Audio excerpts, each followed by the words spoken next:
ad is a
Hello everybody, how are we today?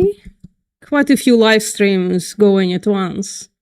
You know, so we have a little bit of a split situation, which is okay. That's totally fine. I'm keeping my live streams online and allowing everybody to watch it afterwards, so that's totally okay. So, we are gathered here today again with Brett in the comments. To continue reacting to this video of Edward Goeke on 5 vegan arguments that sound smart until you think he says, but I think it's until you strawman the actual argument and assume a bunch of stuff. Hello, watch here and pretend. Hey, soy daddy, how you doing? So definitely 329 likes.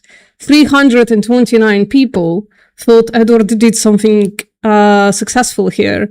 So definitely we'll continue reacting to our low-cow Eddie in the hopes that he will actually recognize that I asked him to email me. My email is readily available on my YouTube channel. Instead of playing games and trying to make me email him while claiming that he asked me to email him. So we'll see how long this kid can play. I think he's just been scared. I would be as well, to be honest. There are people that I would never pretend that I should be debating. And I think Edward made a mistake by providing the the ludicrous debate proposition that he did. Absolutely unintelligent and unintelligible, I suppose. But let's continue with this. So the number 3 claim, he says, an argument that sounds smart, a vegan argument, he says, there is no requirement for saturated fat. To be honest, I've never heard that argument. And to be honest, I don't even care. Plant foods have saturated fats. Whether there is a requirement or not, all of us are getting at the least enough of it. Hello, Jason. And at the most, too much of it, right? But I suppose, I don't know how Eddie's gonna attack it, so let's see. It's just me, is the mic clipping again? Oh, for fuck's sakes. Let me reduce it again. What is going on? 1 sec. So, I'm gonna put it away from my face as well. Damn it. I don't know why. It shouldn't be. Something fishy is going on. But I'll get on it today. I'll get on it after the stream. I'll get on it. Sorry about that. But I'm getting it away from my face and hope I don't scream into it later this live stream, but we all know that I probably will. Hello, Bianca. How are you? Are you ready to continue with the brain rot, Bianca? Because I am. So there is no requirement for saturated fat. I suppose somebody somewhere made that claim and thought it was an argument for veganism somehow. But Edward chose 5 vegan arguments that sound smart, and I don't know what about this sounds smart. Who cares? Plant foods have saturated fat in it. Let's go. Saturated or monounsaturated fat. Now, Oh, sorry. I guess I clipped it a little bit. Plant-based and sustainable are synonymous because they're not. Number 3, there is no requirement for saturated or monounsaturated fat. Ooh. Monounsaturated fat has been sneaked into this as well. I'm not even sure if there are like RDAs for saturated fat. Or for any fat, to be honest. Like, okay, fats are important. We know which fats are more healthy and which fats are less. But hey, what's up? I'm glad you caught this live as well. It was the first time I see you. Video uncle. Cool. That's nice. Hello, Neil Smith. How you doing? All right. So I'm not even like sure. Dream thread. No, thank you. I don't believe in marriage, and I'm very gay. And I don't know who you are, so probably not the best idea, to be honest. All right. So not sure who makes this claim. That's why I'm like. But maybe I don't know something. There are a lot of vegans doing all kinds of things. So yeah, that's not enough for me to marry somebody, to be honest, just because they're vegan for 6 years. Because otherwise I would marry Bianca. So anyways. Now, this is where Totally gay. Hey, what's up, PG? veganism or our vegan starts to get scientific, right? So they Well, like, I don't even know who makes... VG, have you ever heard somebody make the claim that there is no need for saturated fat? Like, why would somebody mention that even? Like, first of all, in a discussion about ethics, but let's say sometimes we do veer into nutrition, even in a discussion about nutrition. Why would anybody make that claim? Stop talking about the ethics for a minute, which is a little odd because veganism is just an ethical standpoint. It's an ethical position. He knows that it's an ethical position. That's why the proposition veganism is incompatible with humans or something like that. That's how he went about it. Is absolute gibberish. So he knows that veganism is an ethical position. Yet, in a video that me and Vegan Gaze made a response to, he was using the word veganism as a dietary choice. He was using that as a diet. Yeah, there is loads of sad fat, like nuts. Look at nuts. Holy shit. Look at tofu. Tofu has saturated fat. Let me actually check how much saturated fat tofu has. One sec. Let me open my little chronometer.com. Come on.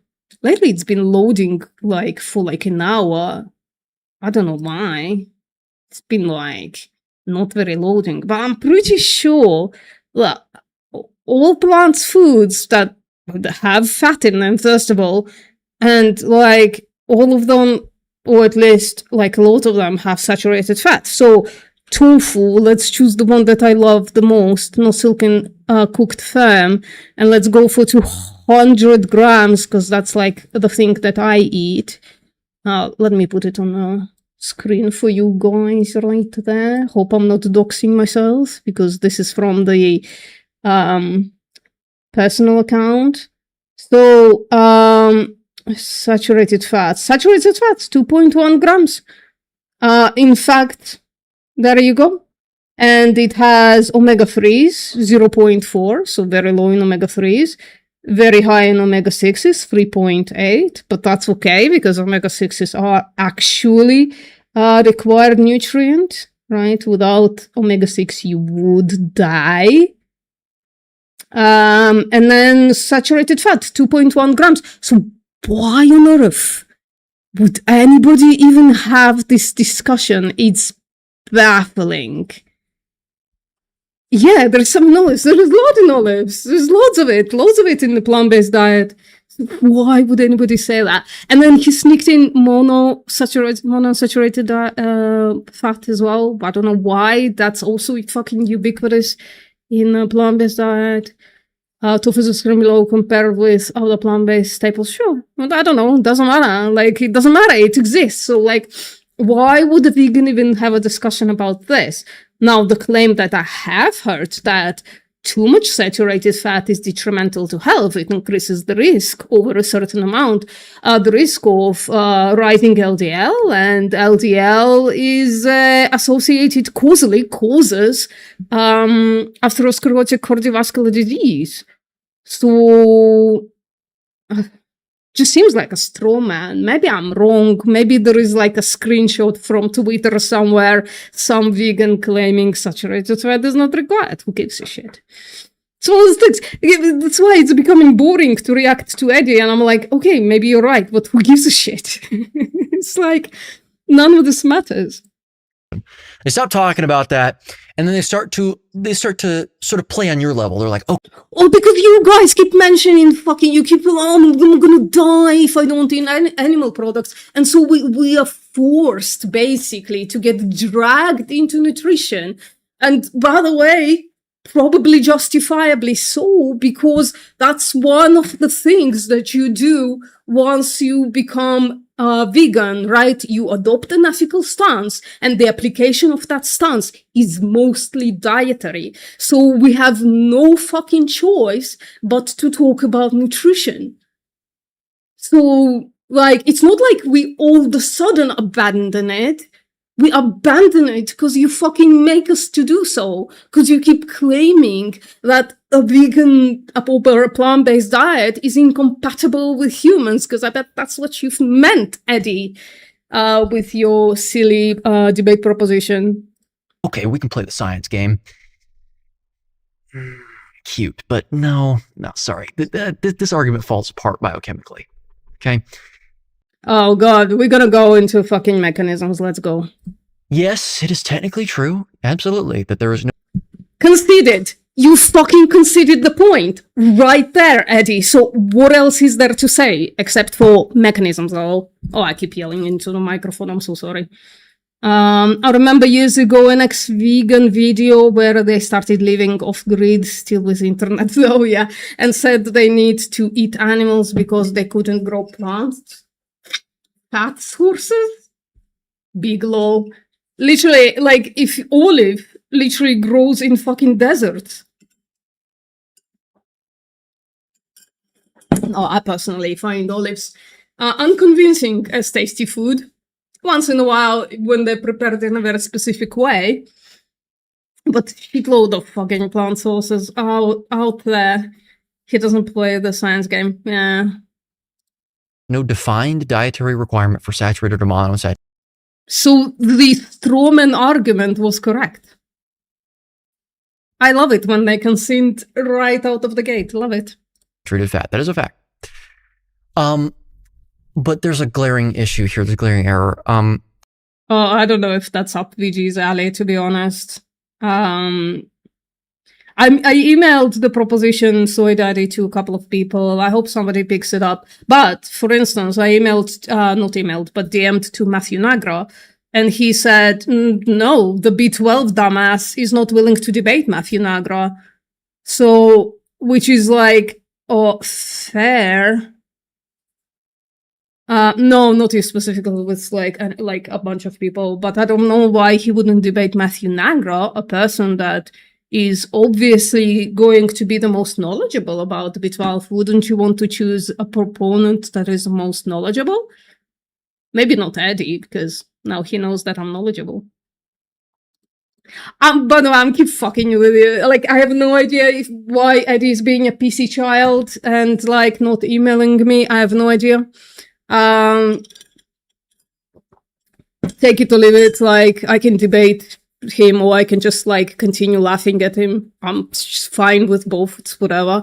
Like, I don't necessarily like tolerate crash outs very well, and so like for me it's like, all right, if I must I will type of situation. But I don't know if he's like scared of me or whatever. I'm just joking. I don't know. I suppose I'm taunting him a little bit. I suppose that's what's happening. But I got my hands on Eddie's book. Skimmed it a little bit with a couple of friends, and it's funny as fuck. It's fucking hilarious. So it could be interesting to go through it, but it's like 400 pages. So I don't know if it's worth it. Maybe once we've gone through a couple of videos, maybe we'll go back to like just me reading on stream. But I don't know if it's like worth doing. I think it's one of those things, like when I had to read the B12 book, I literally just like mourned the loss of time. And I don't know if that's like worth doing with Eddie's book as well. I could be mourning the loss of not only my time, but yours as well. So we'll see. Neither is there for carbohydrates. Yeah. Okay. Wait, is the proposed vegan argument comparative? Did somebody make it comparative? I don't think anybody made it in the first place. But that debunks you, Eddie, not us. If the claim was there is no requirement for saturated fat, but there is for carbohydrates, yeah, you'd have a fucking point. But you just conceded the claim anyways, so. And yet vegans, they just don't even acknowledge that at all. They have no. Why would it matter? Why would any of this matter? Why wouldn't we would need to acknowledge that in the supposed claim that saturated fat is not required? I'm confused. This is like almost feels like poisoning the well. Hello, the LTN. Repent, please. Say 20 vegan Hail Marys, and then I'll forgive you. John from Taiwan, Animal Protection, was questioning the B12 thing thanks to James. I directed it to VPM and Chips B12 discussion. Well, I hope they changed their mind before they went too deep down the rabbit hole. Vegan sign guy, the one, yeah. That guy, unfortunately. Why would we mention this, Eddie? This is like zero tracking on your part. Like, it would be like, let me think of an example. It would be like if the claim on the table was B12 is required for, I don't know, like neurological health. And then somebody would say, yes, B12 is required, but so is vitamin D. Nobody's mentioning vitamin D in this conversation about B12. Yeah, no shit. Those are two different fucking subjects. So if this is the debunking, I'm like, fantastic stuff. Lol cow indeed. Interest in doing so. They don't think about it. Even worse than that, however. By the way, you can go on an incredibly low-carb plant-based diet. One day, just for laughs, I think it was on Twitter, I cooked up like a huge chunk of seitan, and I said, wouldn't it be fun to just like use this opportunity that I have this like huge chunk of seitan and like create some kind of an engagement on Twitter. Create very little engagement, but doesn't matter.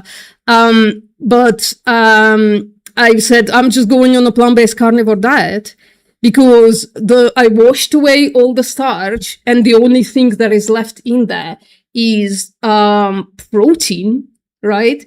Maybe a little bit of carbs, but there is a little bit of carbs even in beef. And then, or at least like there's like a glucose in muscle cells, I suppose. So that shows up in like, in an ingredient list like a carb or whatever, right? I guess not in an ingredient list, but like in a nutrition, there is like a nutritional value that would show up as a carb. So I washed away all the starch and then added fat into it. And then, yeah, a few herbs and spices. So that would increase a little bit of the carbohydrate containment, but it was all mostly chemicals, so that's fine. And I said, yeah, it's like a fantastic idea to go on a vegan carnivore diet where my entire day of food is just protein and fat. Yes, different protein. Yes, different fat, right? It's going to be very little saturated fat, mostly polyunsaturated fat, because the thing that I added was a canola oil, if I remember correctly, or like a butter spread, like vegan butter spread or something like that. I don't remember. And it was like funny as fuck. So you can do like vegan keto, you can do even vegan carnivore. The breakdown of nutrition is going to be different. And that's probably like a good thing, but the macronutrients, like the large macronutrients are going to be the same, right? It's just going to be protein and fat and very little carbohydrates. But like, why this face, Eddie? Like, it's not what we're talking about. Like, you can mention this and the vegan can go, yeah, right. So what? So what? Is that there is a requirement for polyunsaturated fats, meaning fat itself as a category is required still. Yeah. Okay. So, all right. Also, wrong. That's Wait, where is the wrong? You debunked yourself. You said there is no RDA for saturated fat. I don't know who makes that claims in the first place. And I don't know why we're dragging carbohydrates into this. It's just fucking silly. This is bad epistemology, like through and through. And this is like Dunning-Kruger peak, right? Like he's on the Dunning peak and he haven't met the Kruger value of despair yet. It's not good. So the argument really just it's so cringe. And what the fuck is wrong with his hands? For real, for real. Quietly admits something that is completely devastating to the position. Fat is essential and carbohydrates aren't. Okay. So what? And by the way, you had to twist that around, sweetie, right? The claim was a saturated fat. The claim that you propose is like a vegan argument. Is that saturated fat is not required. And you proved it. So you affirmed the claim, and I don't know why we are celebrating here. Somebody tell me, am I losing my fucking mind? Why is he celebrating? You just said it. You said the quiet part out loud. Oh my god, but that wasn't the claim. Which raises an obvious question. You may have already asked this question before. Hey, why would the diet that minimizes fat intake be evolutionarily indicated when fat? Who cares? Why would anybody ask that question except for the carnivore dieter? Who cares? Is essential and carbohydrates are not. They're just. Well, first of all, okay, let's address the elephant in the room. Just because something is not essential doesn't mean it's not like beneficial. So like even on a keto, on a very strict keto or something like that with very little carbohydrates, some of the protein would like turn there would be neoglucogenesis, right? Because you need glucose to power your muscles, to power your brain. I guess you can power it, some of that stuff on ketones, I think the brain mostly. But neoglucogenesis still occurs. The protein still turns into glucose. And so, like, I don't know who asked the stupid question, but then there is like a misunderstanding of what a requirement means. So there is a requirement for B12, but there is no requirement for animal foods containing B12, right? So you can have a micronutrient that you do require, or like a component, like what is it called? The metabolite of a certain food that you do require. to the point where your body twists itself to make it from other stuff, right? But you don't need the actual food. So, silly point, and also who cares, I suppose. Let's get used to me saying who cares. Like a It's lot. completely optional in the diet. Mhm. Okay, It's because I just explained it. There you go. argument tries to sound scientific. That's really what it is. It's one of the reasons Never even heard the argument being made. why it's higher on the list in terms of worst. It tries to sound scientific by appealing to biological requirements, right? But requirements are survival thresholds. It's not even a biological requirement, like necessarily, right? If somebody makes that claim, they're appealing to RDA. And RDA maybe appeals to biological requirements, although not in all cases. In a lot of cases, an RDA, I guess not a lot, but in some cases, the RDA is just created for simplicity. Like, for instance, I don't know why we have RDA for choline at this point. To be honest, it's like almost impossible unless you have some kind of a genetic mutation to become choline deficient. Yet we have like an RDA for choline. Right? Like, so I fucking don't know. They're not indicators of optimal design. I mean, look, you Design? Is he religious? Are you religious, Eddie? I don't see a cross. Maybe it's like, maybe it's some kind of a different religion. Design?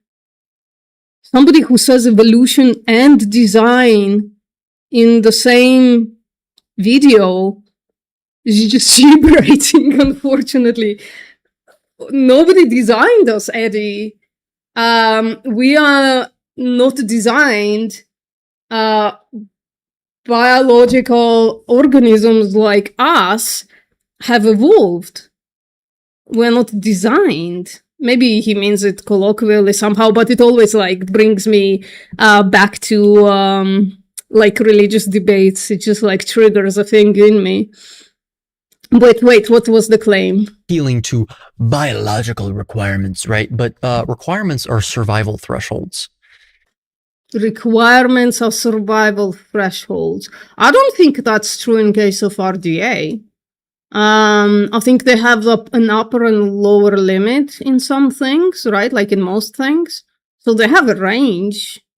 So like, for instance, you can say there is like a survivability threshold for vitamin C to not get like scurvy or whatever.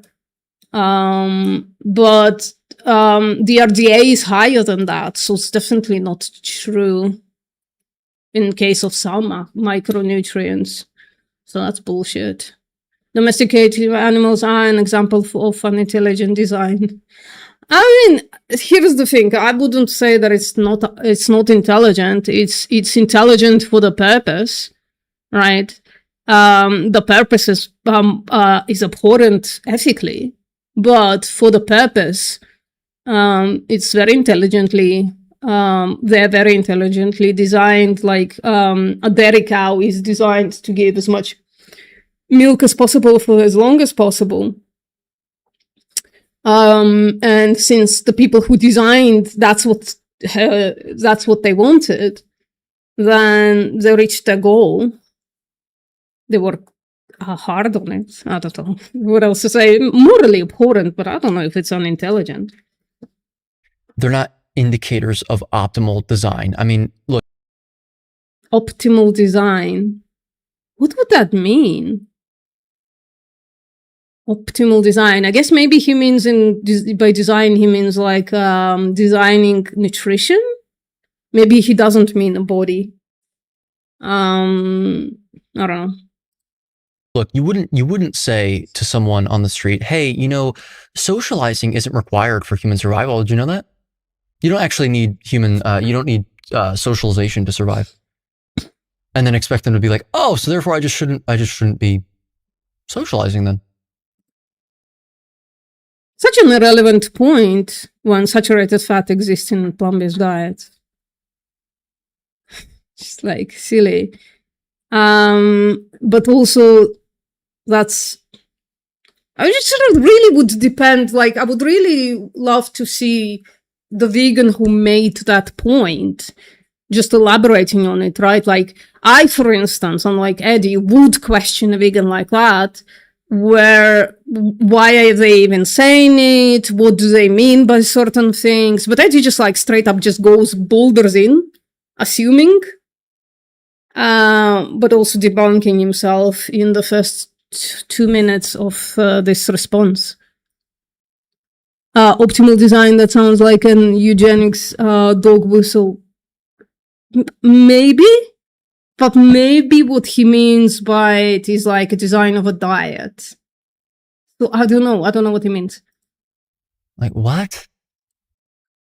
So if somebody said socialization is not required, but it's still beneficial, right? So in case of socialization, we do have enough evidence to know, by the way, evidence that you would reject in case of nutrition, that socialization is not required. Hello, repent for being late. 10 vegan Marys.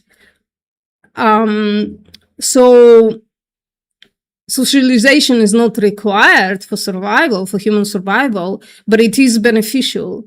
So in order to make that symmetry, you would have to prove that saturated fat is, while not being required, is beneficial. So I guess that's where we're going with this, right? Like Eddie's going to prove to us that, oh shit, you can't say it, but there is like an issue. You would have to prove to us that saturated fat is beneficial somehow.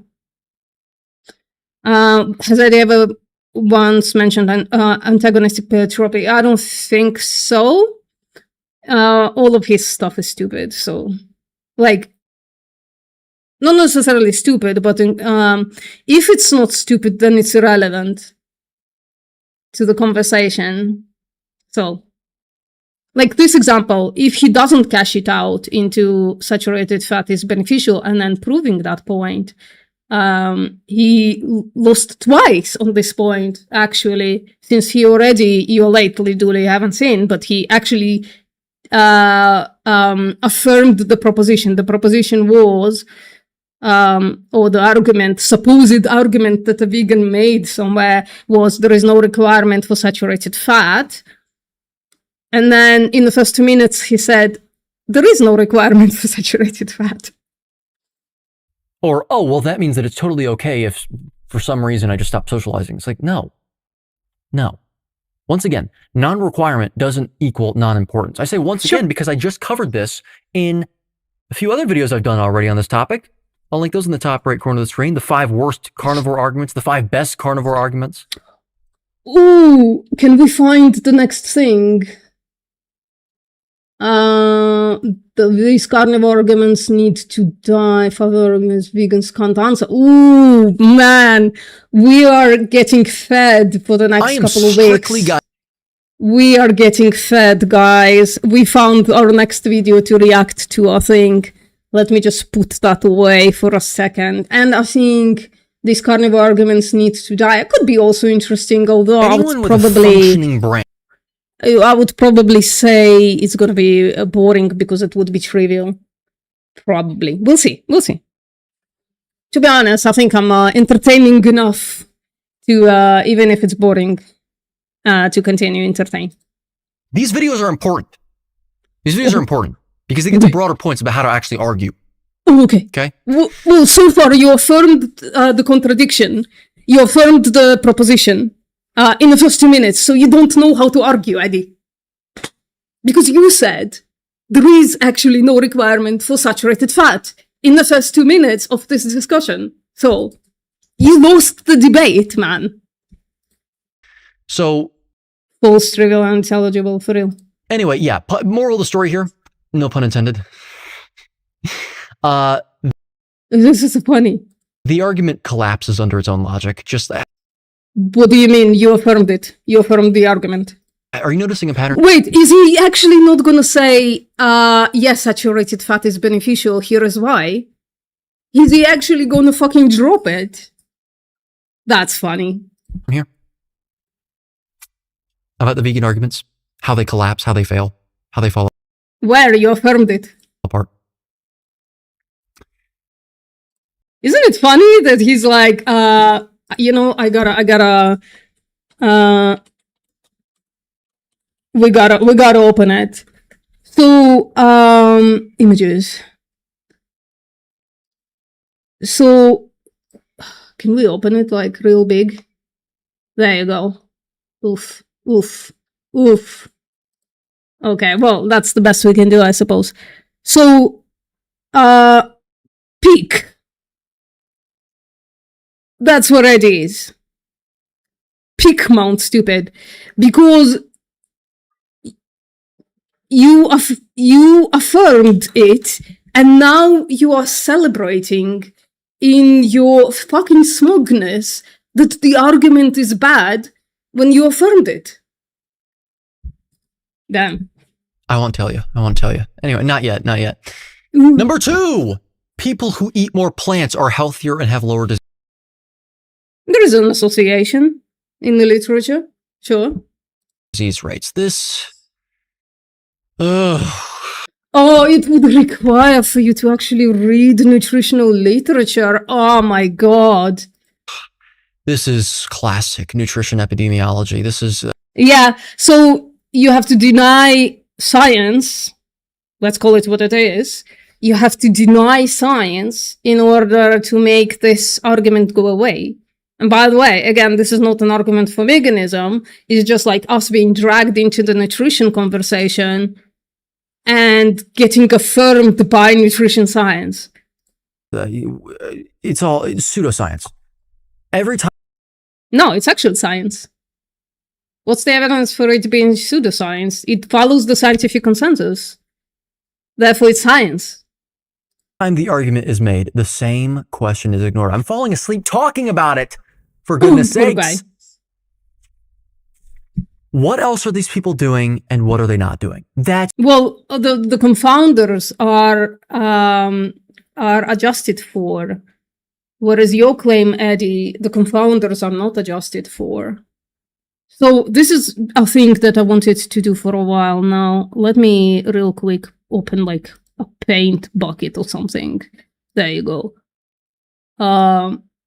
This is something that I've been wanting to do for a while. So,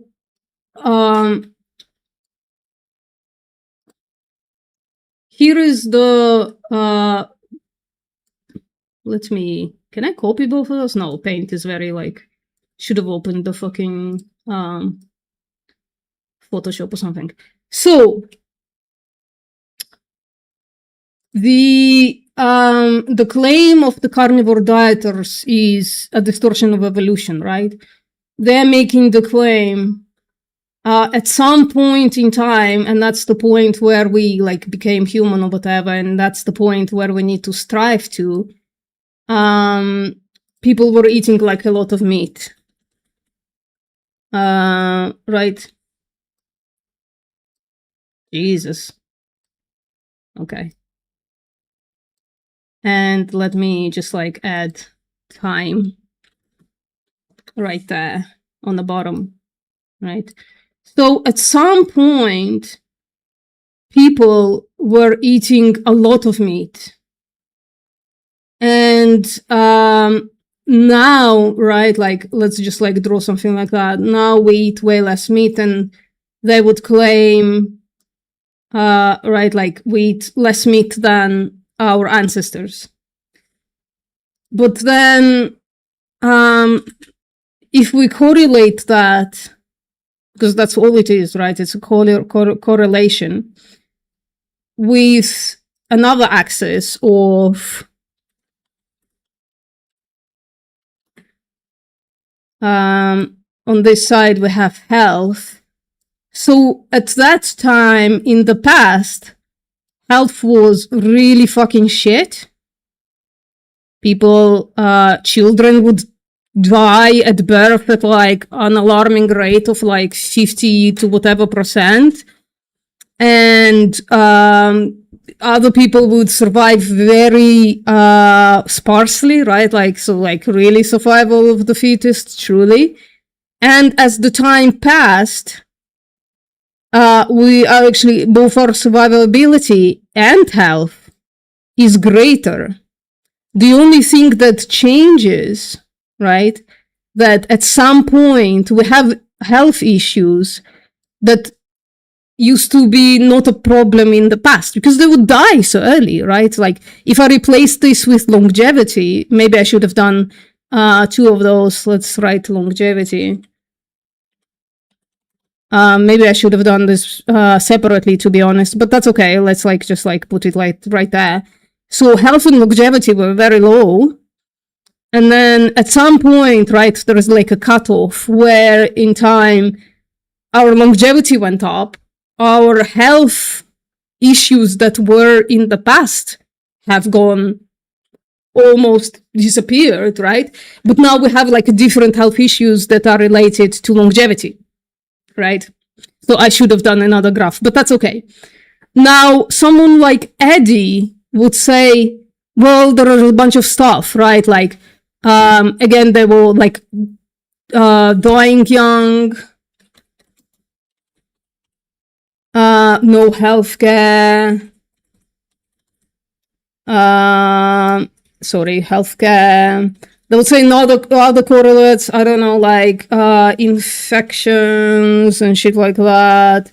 They would probably say starvation. All of those things in the past affected survivability and health for our ancestors, right? Well, those things, the 4 that I could think of off the top of my head, are correlates, like not correlates, co-founders, right? Isn't it? Confounding factors. So it could be that if all of those confounding factors were adjusted for, that we would make like a different graph that goes like this, right? That actually the health could have been like really high in the past just from eating meat, but all of those, if we adjust it for all of those confounders, and in comparison to now, it would be like somewhere like that. Hold on. It would be like something like that, right? It could be that the confounders could inverse this graph. But at this point, right, since we don't actually have the history of adjusting for those confounders, we can't actually make the claim that the people in the past would be healthier than the people in modernity, healthier or live longer. So at this point, without adjusting for confounders, right, because we have no way to do that, the association between meat consumption and health and longevity is inversed, right? It's an inversed association. So the more meat, if you look at those graphs, the more meat you eat, the less healthy you will be, based on evolutionary stuff, without adjusting for confounders, which we cannot do. Even just antibiotics, correct? And so Eddie, talking about confounding factors, which in the modern scientific method are actually accounted for, they are actually adjusted for to isolate the study, the point of the study. Him complaining about this is fucking asinine, because he's relying on confounding factors to make his dietary choice not stupid, because currently the association, the correlation is reversed. So, sorry, thank you. I really wanted to rant about this for a while now. So, thank God I have a platform where I can do it. So, yeah, so it's like just like really disappointing from Eddie, because I heard that he was like an innovator in the carnivore space, but he's like touting the same obviously stupid, well debunked talking point, which is disappointing, Eddie. That's the question that you must ask, okay? People who eat plant-based diets, could it be the case? Let's just think about this for a second. Could it be the case that people who eat plant-based diets, quote unquote, why is it quote unquote? It would be a plant-based diet. Why is it quote unquote? You don't know how to use quote unquote either. maybe they smoke less? Wait, why would that be? This argument is like always seemed so stupid to me as well. Rant number two. So people who choose a plant-based diet also do all of this other healthy stuff. Okay, so people who strive to be healthy also choose a plant-based diet, whereas you're gonna say people who don't strive to be healthy, who might be smoking, might be drinking, might be not exercising, also going to be eating meat. So just by this argument, this puts the meat in the unhealthy corner, right? Which I wouldn't necessarily do, but he's doing it. He's putting meat in an unhealthy corner with this argument, which is, listen, fucking fair enough, because it's reversely correlated with health, according to Eddie's argument. He doesn't think they control for smoking, I don't know. They obviously do. They control for fucking as much as they possibly can.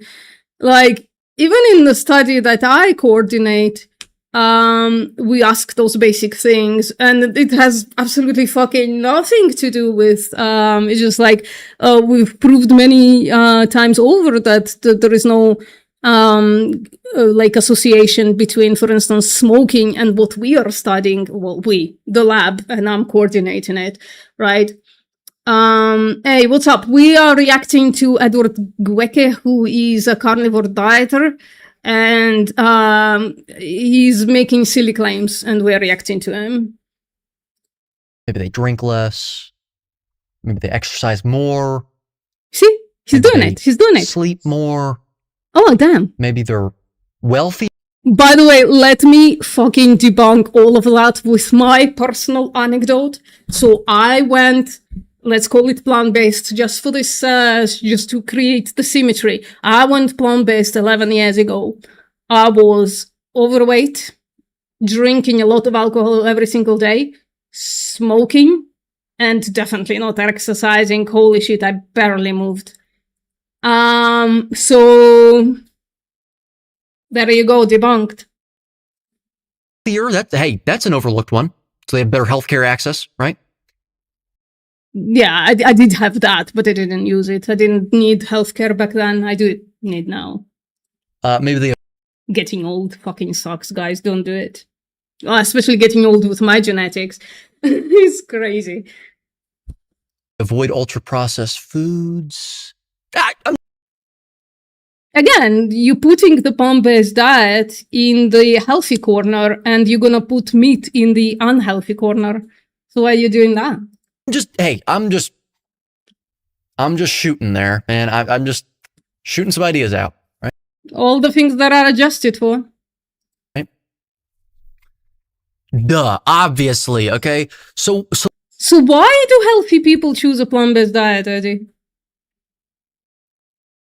Why is that, like, according to you, more likely than just like the claim that plant-based diets on their own are healthy, right? Why would it be all of those confounding factors that are adjusted for in scientific method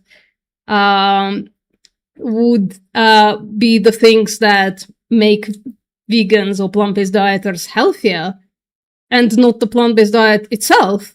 A thing that is studied, and therefore everything else is adjusted. So, like, make a hypothesis. Why would people who are generally healthy choose a plant-based diet? Oh, he just said maybe they're wealthy. Oh, shit. Well, I was definitely not wealthy. I'm doing okay now, because I live really frugally and I put things aside. I'm nowhere near my peers when it comes to, I'm like literally earning under the tax bracket. So I don't own a house. I'm not likely to own a house at any point in time. And now for the past 4 years, I've totally destroyed my ability to own a house one day because I went on a part-time job to do this, to do activism. So I don't know, literally went vegan when I could barely afford rent. Swear to God, could barely afford rent. That's why I live in this horrific place still with all of its bullshit, because it's just like cheap as fuck. It's still expensive as fuck. It's cheap in comparison to other places. So what exactly is being measured here? The plant-based diets are being measured here. And by the way, in the scientific literature, it's probably gonna be like predominantly plant-based and not entirely plant-based.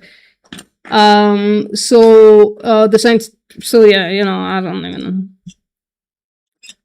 Let's ask ourselves that question, okay?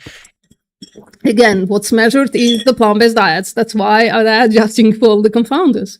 Are they really measuring plant intake? Are they really doing that? Mm-hmm. Or are they measuring? No, they're measuring plant intake. Yeah. There are like validated questionnaires that were validated against RCTs, right? So they allow you to know how much of which food people are generally consuming, right? That's why they can't say it's an exclusively plant-based diet, because the questionnaire, there has to be like a cutoff somewhere. So I think it's like 90 or 95% plant-based or some shit like that. Because the questionnaire is generalized. It's generalized. So how many times a week do you eat eggs? It's gonna ask. And, or like a month, I don't remember. I guess it depends on the questionnaire. So they're gonna say, how many times a month do you eat eggs? And it's the bottom part is gonna be 1 or less, right? And the up part is gonna be, I don't know, something else. I don't remember. So it's gonna be incredibly generalized, but it's going to give us a generalized measurement of what is the percentage of plant-based foods in somebody's diet. And that allows us, frankly, not only to see the people who are on a predominantly plant-based diet or exclusively plant-based diet, that allows us to see a trajectory as well. So you'll see the people who are eating animal products, right, in comparison to people who are eating plant products, there is increase in longevity, there is decrease in disease. Like it's dose dependent. It's going to be, the more plants you eat, the more you mitigate health issues, right? The literature points to Mediterranean DASH have the best health outcomes, which are plant forward, but still include meat, lower red and processed meat, and alcohol and sodium, true. And I guess Matt Nagra would say that there is no reason that we can't make a plant-based diet as healthy as a Mediterranean diet, by just like supplementing a couple of things, I suppose, like omega-3s, the DHAs. Shit, I should take DHA. Although the science on that is a little iffy. Didn't they? Oh, I have it on my site. Give me 1 sec. I'm going to show you something interesting, to be honest. Which I don't know if I should be showing you this, but because it might dissuade you from supplementing DHA, but I don't think it should, to be honest, right? Like, because this is not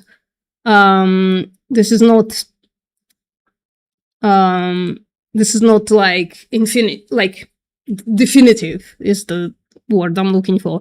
So substantial differences in intake and in source of N3 PUFAs, which is like omega-3s, existed between the dietary habit groups. Some of them were like, so I think they separated them onto vegetarians, vegans, and meat eaters. Non-fish eating meat eaters and fish eating meat eaters. right? So there is like a lot of substantial differences in sources existed between the dietary habit groups, but differences in status were smaller than expected, right? So we're getting pretty close omega-3s to the meat eaters and fish-eating meat eaters, possibly because the precursor product ratio was greater in non-fish eaters than in fish eaters, potentially indicating increased estimated conversion of ALA. So what they're proposing here, that there is this trend that we can see when comparing fish eaters to non-fish eaters of all kinds, right, including vegans. They are saying the differences were substantial, but so smaller than expected. And the proposed mechanism is that vegans have just an increased ability to convert ALA to EPA and DHA, right? That's what this scientific thing says. Very preliminary, would need to be examined many times over, so don't take this to mean to not supplement with DHA. It's possibly beneficial, so I am once in a while sometimes. I forget a lot. Hello, Anik, how are you? A bunch of... Sorry, I don't even remember why I went on this rant, but listen, guys, if you're not here for the rants, I don't know why you're here, to be honest. Tomorrow an anti-fishing demo and vegan future, so busy day planned. Oh, that's awesome. Vegan activism, yeah, is way more important than, entertaining my little quest on laughing at Eddie, to be honest. Lifestyle clustering. You think that... Why, again, the question is, why would meat eating cluster into the bad habits and plant-based eating cluster into the good habits? Why would that happen? There is like an interesting social experiment here, I suppose. One that I debunk with my personal anecdote, but I didn't go plant-based for like health reasons. So I was doing incredibly detrimental to health things that I'm probably going to pay for in the next few decades. And then why would meat eating cluster into the unhealthy side? I never understood this fucking claim. I never understood this argument. So really, really want to ask somebody about this. Observational science can disentangle any of this at all? Of course. Observational science can disentangle this? Observational science? What does it mean by that? Does it mean epidemiology? Observational science. Liduri, what does observational science mean? What could he mean by that?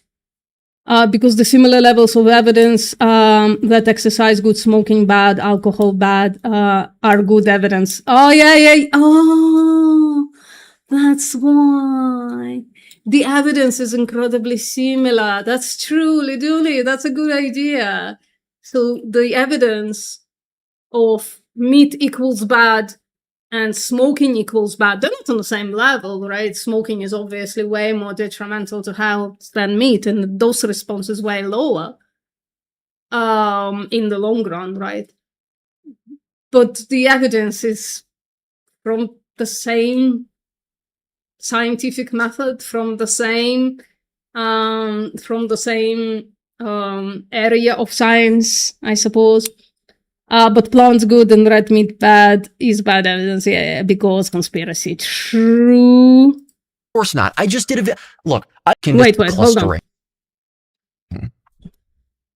You think that observational science can disentangle any of this at all? Of course not. I just did What do you mean? Of course they can. First of all, it's not just observational science, right? It's like there is like objective measurements to support all of this. Like at this point, right, we have like biobanks, we have blood banks that do so much research that they can literally like add biomarker measurements into epidemiology, that's objective, right? Like, Look, I just did a talk in front of over 100 people in Gatlinburg, Tennessee at Meatstock. yeah. The kid is a good grifter, right? You gotta give it to him. He's definitely, he's really exploiting the peak. He's really exploiting the peak. Okay, I have the video of my talk right in the top right corner of the screen if you'd like to see that. Do we? Think it's a good idea. Up. Yeah, if you go ahead and check that out, because it is a Bro, I should plug my shit on my like live streams and videos more. I keep forgetting to do that. I keep forgetting telling people, listen, I made a video about this. Well, that's not sure. I recorded the video today and I did do that, but I should do it more. I should like write a book and plug it. Silly. fundamental presentation. It is a fundamental talk. It is a talk It's the top right, just his email address low. Oh, yeah. about the rudimentary levels of health, how to actually Wait, discern between what is indicated and what is not. Even just hold on. Are you saying you have his email address? I know that it matters at this point. Like, he's being PC about it. So I'm like, not willing to entertain his pissiness. Oh, this is automatic dubbing.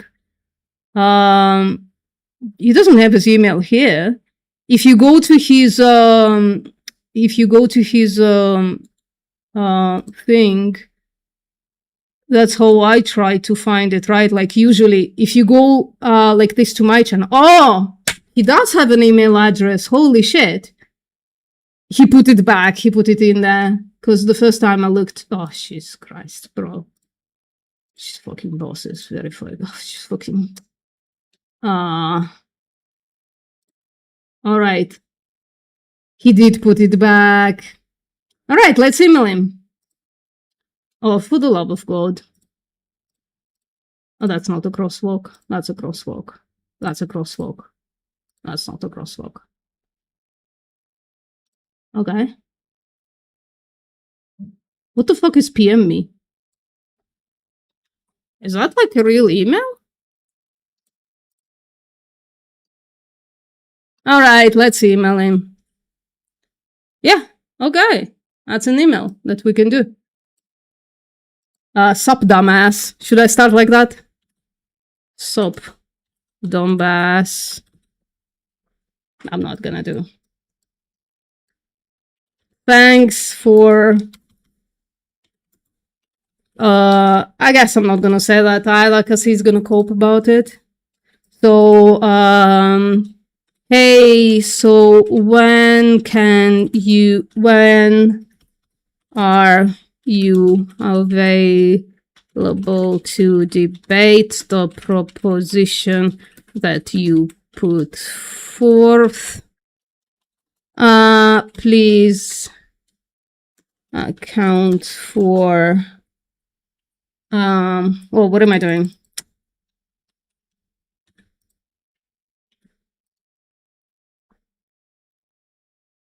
Found the aptitude.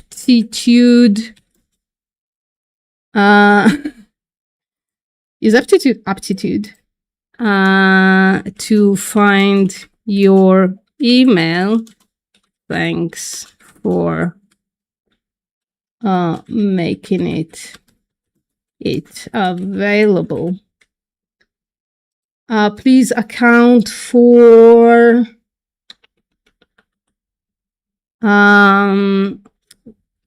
the difference in time zones.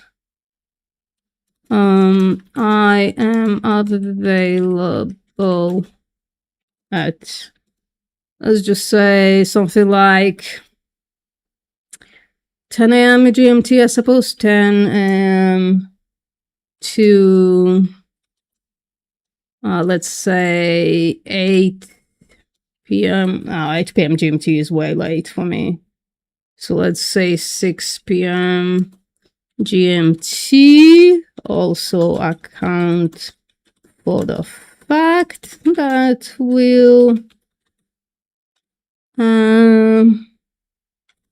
need to disambiguate the debate proposition to remind, what was it?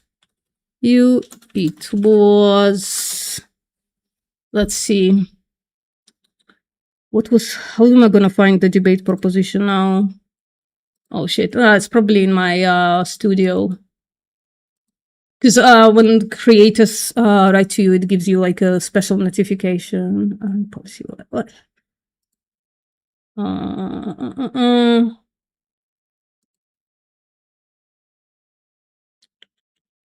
Wait, that's not it either. That's not it either. How am I gonna find it now? It's been ages. Wait, yeah, I know. Why are you posting it in subject? Because I'm an idiot. I'm a boomer. Because I'm here. So I can afford to say that I'm not very smart sometimes. It's okay. Happens. It's gonna be here. Oh yeah, it's gonna be here. Perfect. Let's go. Let's find it. So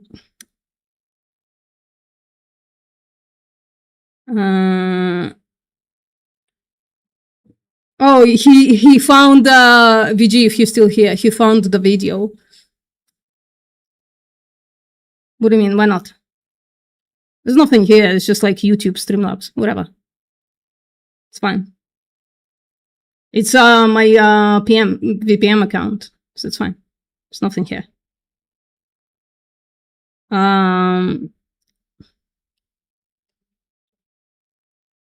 What? This? Unless you can see something that I shouldn't be streaming, then let me know and I'll cut it out. So let's see. Veganism is inappropriate for humans. Jesus Christ. Veganism is inappropriate for humans. Gosh, I hope he can cash out what that fucking means. Sorry. Okay, let's go. Send. That's fine.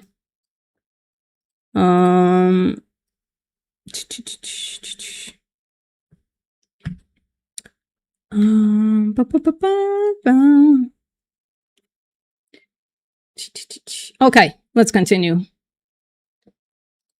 Thanks, Eddie. Thanks for putting your email on public. Health, how to actually Finally, Jason, is going to be a shit show. discern between what is indicated. I mean, I'm going to update you on what's happening, right? I hope it can happen just because I don't feel like back and forth and shit. And what is not, even just. But whatever it is, Eddie, if you're listening, I am going to update everybody about whatever you write. What's his proposition? It's, let me open that again, sent. It's veganism is inappropriate for humans. That's his debate proposition. Hilarious, right? So we would need to disambiguate that. Teaching you the frame. I mean, at this point, I would take sophistry dodging because that would be just like normal behavior, but I don't even think I'm gonna get an answer to the actual questions that I'm gonna propose.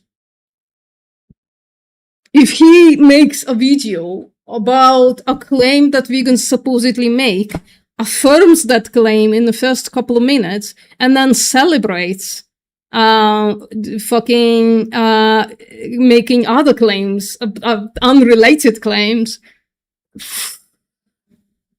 it's going to be really bad.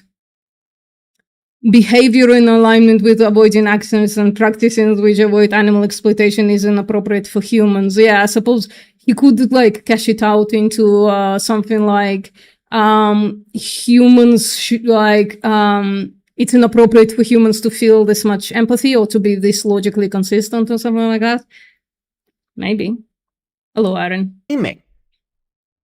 Wait, I haven't been listening to what he's saying. Talk about the rudimentary levels of health, how to actually discern between what is indicated and what is not, even just teaching you the framing of the proper framing itself, of thinking about things not in terms of what's healthy versus what's not according to science, but what is appropriate for us to be doing and what is What's the grounding for this appropriate, inappropriate stuff? Or like, where do you derive that information from? Where do you derive that conclusion from? Eddie again, yeah? We've become a reaction channel to Eddie. He's our new lol cow. And I just emailed him, finally got his email, and emailed him for a debate. inappropriate for us to be doing according to evolutionary indication. It's a completely different framing. So you should check this out, but I talk about this extensively. Of course. I mean, listen, guys, I'm going to start talking extensively about the tooth fairy. Therefore, tooth fairy is going to be real, true. And, you know, fixing our teeth and shit. Or giving us money for our broken teeth, I suppose, is the tooth fairy myth. Like, how do you cash out appropriate and inappropriate? I guess he's using the word from the definition, isn't he? So he's saying inappropriate, so he would really need to cash out this inappropriate thing and how we discern from appropriate and inappropriate. If it's evolutionary. If it's evolutionary. I hope it's evolutionary. Because I can make this shine. Like if I separate health and longevity, I can really demonstrate how silly it is. Coarse observational science can't disentangle any of this. It cannot actually account for all of this noise. It can't. Evolution accounts for the noise by consequence of it being... Wait, let him finish. The essence of adaptation to noise. The essence of adaptation to noise. So how do you account for high childhood mortality? Is that part of the essence? Is it healthy? Damn.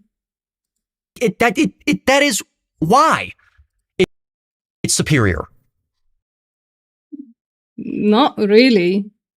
Even just by the fact, like, even disregarding this for a second, right? Like, disregarding how do you account for dying children in the past, all of those confounders, right? Even disregarding this, I don't even think that people were, like, had the same goals back then. I don't think, like, they were eating for optimal health, right? And now you have this notion, whatever the fuck it means, optimal health, which I at least understand it to mean, like, something like, your genetics is like the baseline. And then the bunch of levers that you can pull up and down, most levers you're not gonna know about until you're like my age, I suppose, right? Like, and starting to break down. So you have like a bunch of levers that you can pull up and down in order to either increase your risk of disease or your eventuality of disease or decrease it, right? And so it would be like some kind of a ooga booga claim to say that people back then in evolution, whenever this was, were eating for some kind of optimality. They definitely didn't reach any kind of optimality. So, but maybe it gets worse. Like, if what he means by this is that how do I do that? Let's just like increase. Can I increase like that? Oh yeah, hell yeah. I mean, I think it gets worse than that because like, This is just like a huge misunderstanding of what evolution is, right? Because evolutionary adaptation, right? This evolutionary adaptation stuff doesn't even mean anything optimal. It just means we're like strong enough to survive a bunch of shit happening to us. While sure, diet is one of those components, and so to survive long enough to reproduce. So you have like long enough to reproduce on a population level, but nowhere would it say that this survival, he was talking about survival earlier, but all of a sudden we're looking for optimal health. So evolution doesn't account for optimal health. Why would it? Optimal. Why the fuck would it? It's like not what evolution does. That's not what it evolves. If you were like assigned some kind of I don't know, mind dependence to evolution, its thoughts would be survive long enough to fuck, have the children, and then minimally take care of those children so that they are like independent, and then you can go fuck off and die from anything, from whatever, and that's on a population level. So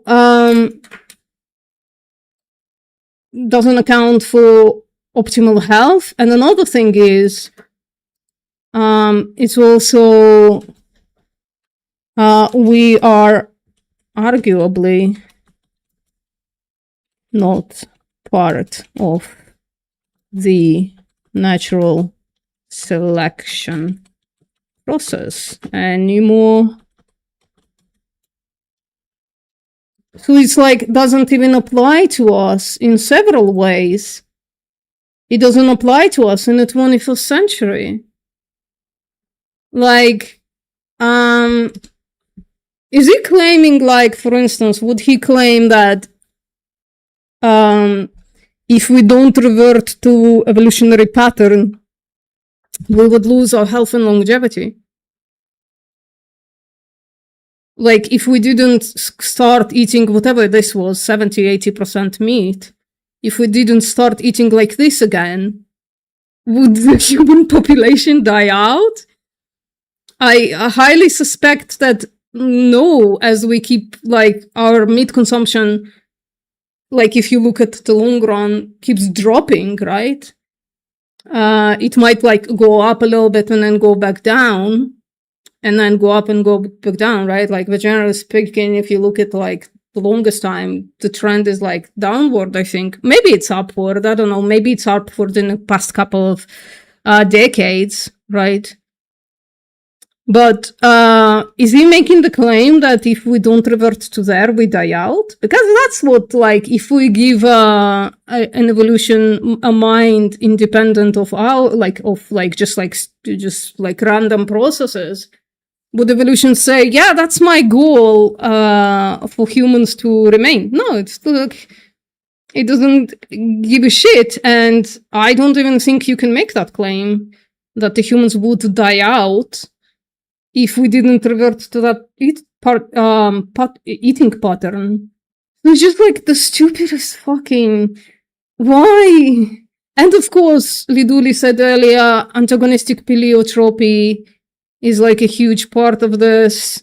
Antagonistic pleiotropy. I think it's like that. I don't remember. Let me check, actually. Let me check. I think it's like that. Antagonistic pleiotropy. pleiotropy. Right. So antagonistic pleiotropy is like a real thing. Because we evolutionarily evolved to eat meat. It just makes total sense that meat is detrimental to our health. Because it can give you some kind of a peak at puberty, right? Like, and we know this, right, from nutrition science, that it could be that vegetarian and vegan children don't reach puberty as fast, right? Like, they're slower to reach puberty, and until I think the age of 20 or so, they're slower to grow as well. If they don't consume animal protein, whatever. That could be true. Although I haven't looked into it lately, right? Lately, we've been very knowledgeable about nutrition, and we feed our kids appropriately. But like, it could be that the animal products, the animal protein or whatever else is in there, is getting you to hit puberty faster because it wants you to, like, the evolutionary advantage is to reproduce as fast as possible. But then it could become like afterwards, after you've hit puberty, that peak could be detrimental to your health and longevity, actually. Right? Am I explaining it correctly, Liduli? Dietrich. He's trash hormone zooms. Yeah. Kevin visited us once on this channel, so that was cool.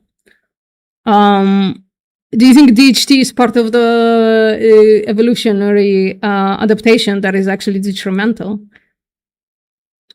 Quite a few of them, probably, right?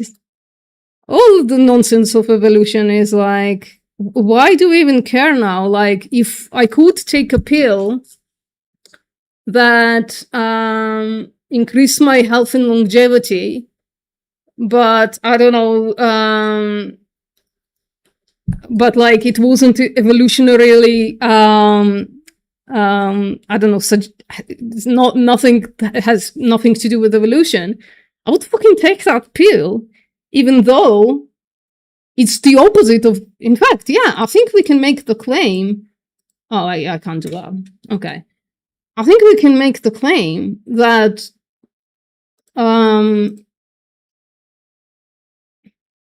evolutionary adaptation is against our goals today. Right? Basically, we should do the opposite, potentially, than what is evolutionarily appropriate because of the things that I just said. Sorry, rant over. Let's continue watching Eddie.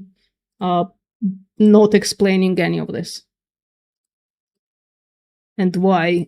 Do you think he's going to explain why evolutionarily appropriate diet is good for us? Do you think he's going to go into it? I don't know. By consequence of it being the essence of adaptation to noise. It's, oh, yeah, I remember. Essence of adaptation to noise. Most likely through starvation and extinction. Like, I don't know what point he's trying to make. I don't understand. Like, Hey, what's up, Brene? That is why it's superior. No. There is no superiority claim in evolutionary diets. You literally can't make that claim because the correlation is reverse. The correlation is fucking reverse, Eddie. Let me just keep this here at this point because I'm keep bringing it up. What time? Okay. That is why it's superior. Okay, correlation is not causation. Yeah, correlation is not causation, but you need at least compatible correlation to, like, I think when you have, like, the opposite correlation, causation is unlikely. It's not completely impossible, but it's highly unlikely. Like, for instance, you can have, let's put it on one graph, the entire thing, right? Like, Right. So this one graph, can you see it? Yeah, you can. Okay. So again, let's also actually go down. Oh, okay. I guess we can't go down. We can a little bit. All right, there you go. So if this is like time,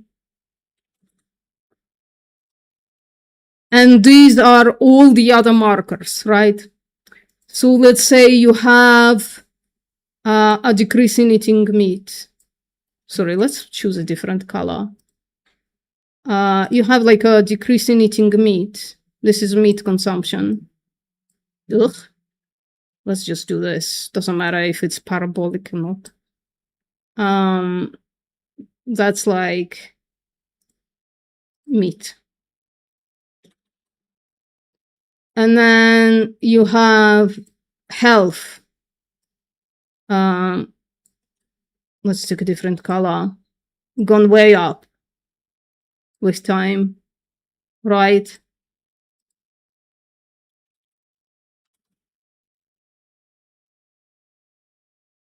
And then let's grab longevity.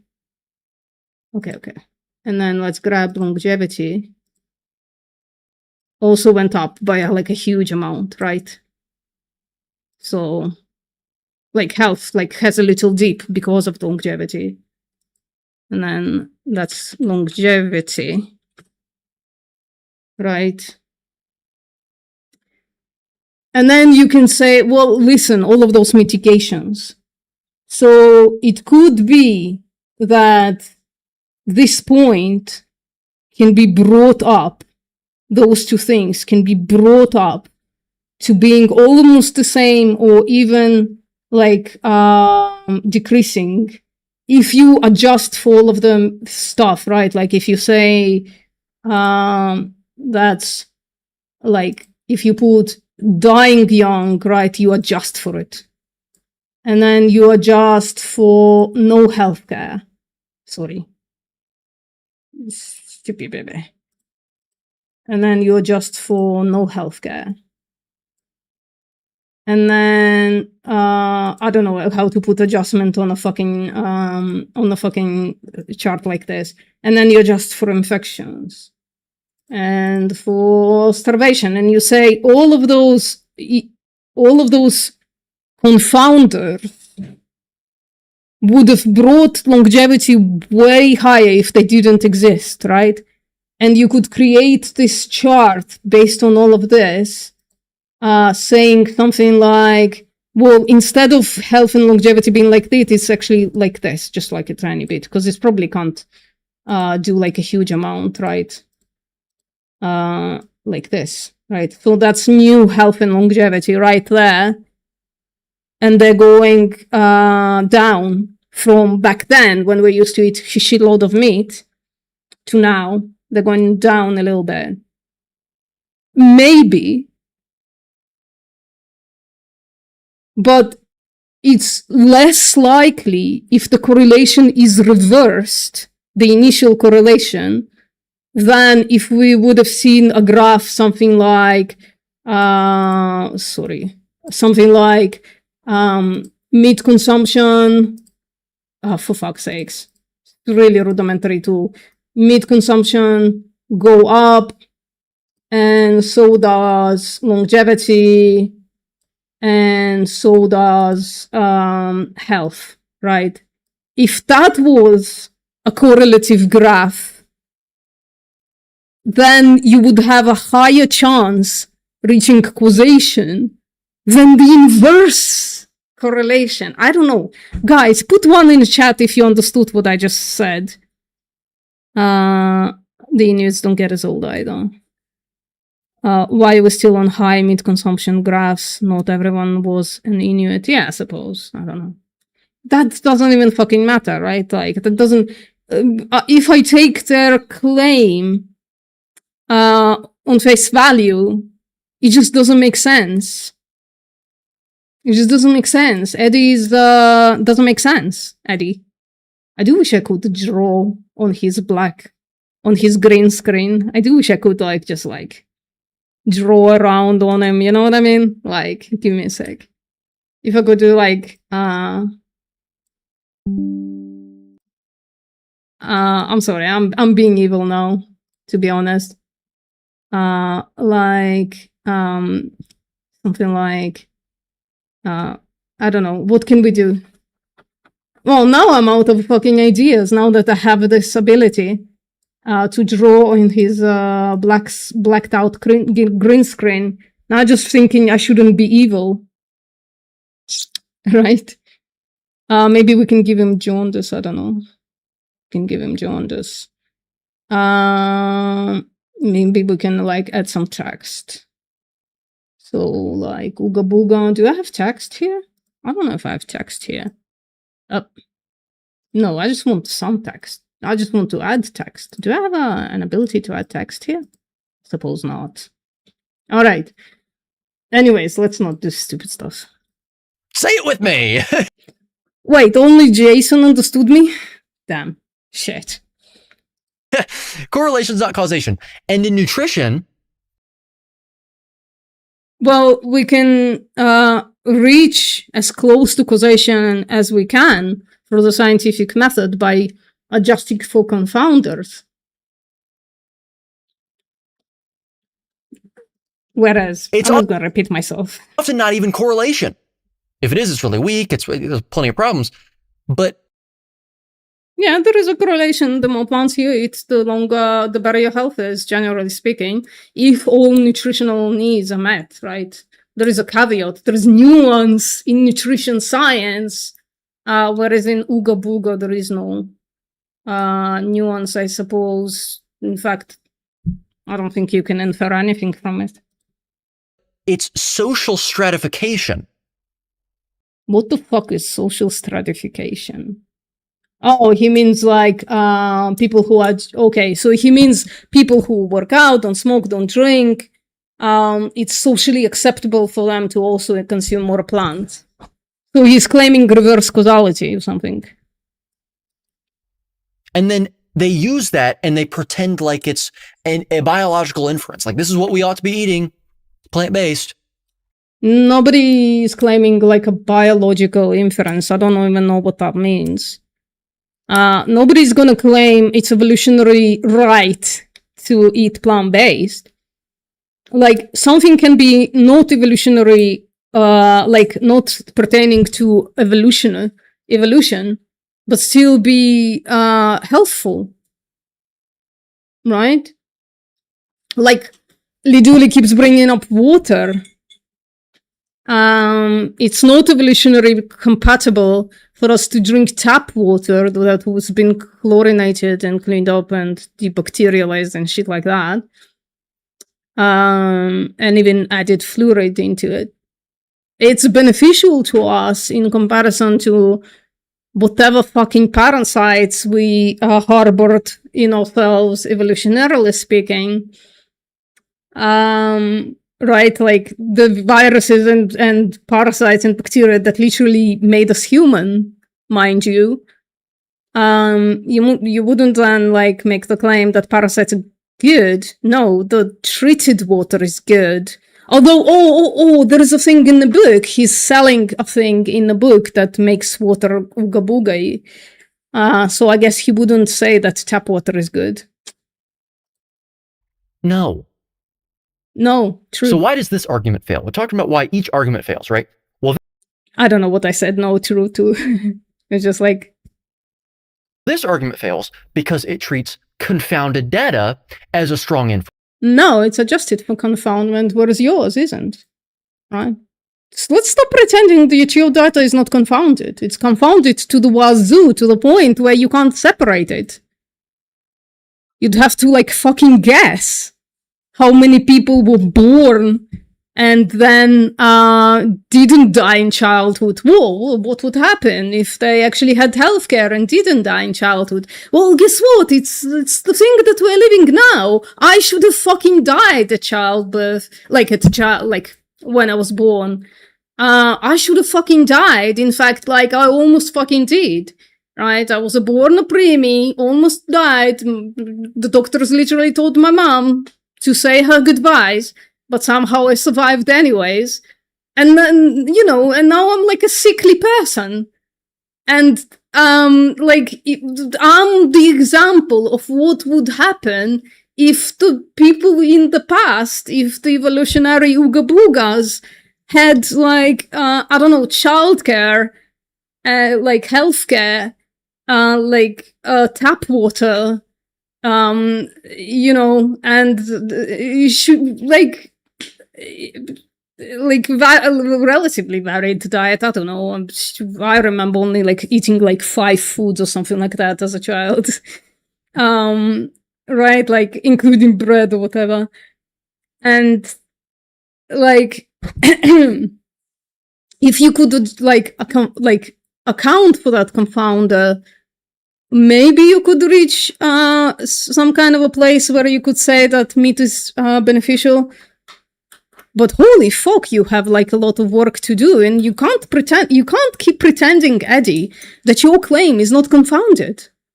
It fucking is. Friends, it believes that, like, especially since the type of food that he eats, its evolution changed, right? And like most beef cattle are fed an unnatural diet, but that diet is better for the goals for which they were like evolutionarily changed, at least, or like, you know, that evolution was selected, artificially selected. I'm fucking glad. Yeah, me too. Otherwise I wouldn't be here. the signal to noise ratio, so to speak, is a much stronger than it actually is. Okay. It's basically 0, the ratio. No, that's not true. It's a busy fucking child, just like dismissing the entire scientific method with like with a lie. Eddie, stop lying. The confounders are adjusted for. It's not. It's not. Like, even if they're not adjusted perfectly, even if we're not adjusting some of the stuff, although we are definitely adjusting the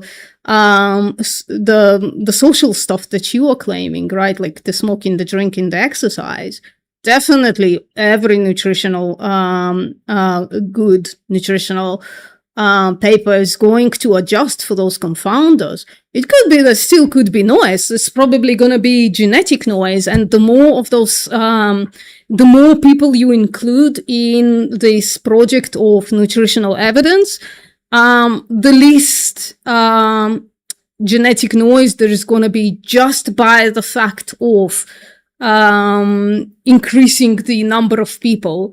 And at this point, it's like probably around 1 billion people included in this nutrition science project.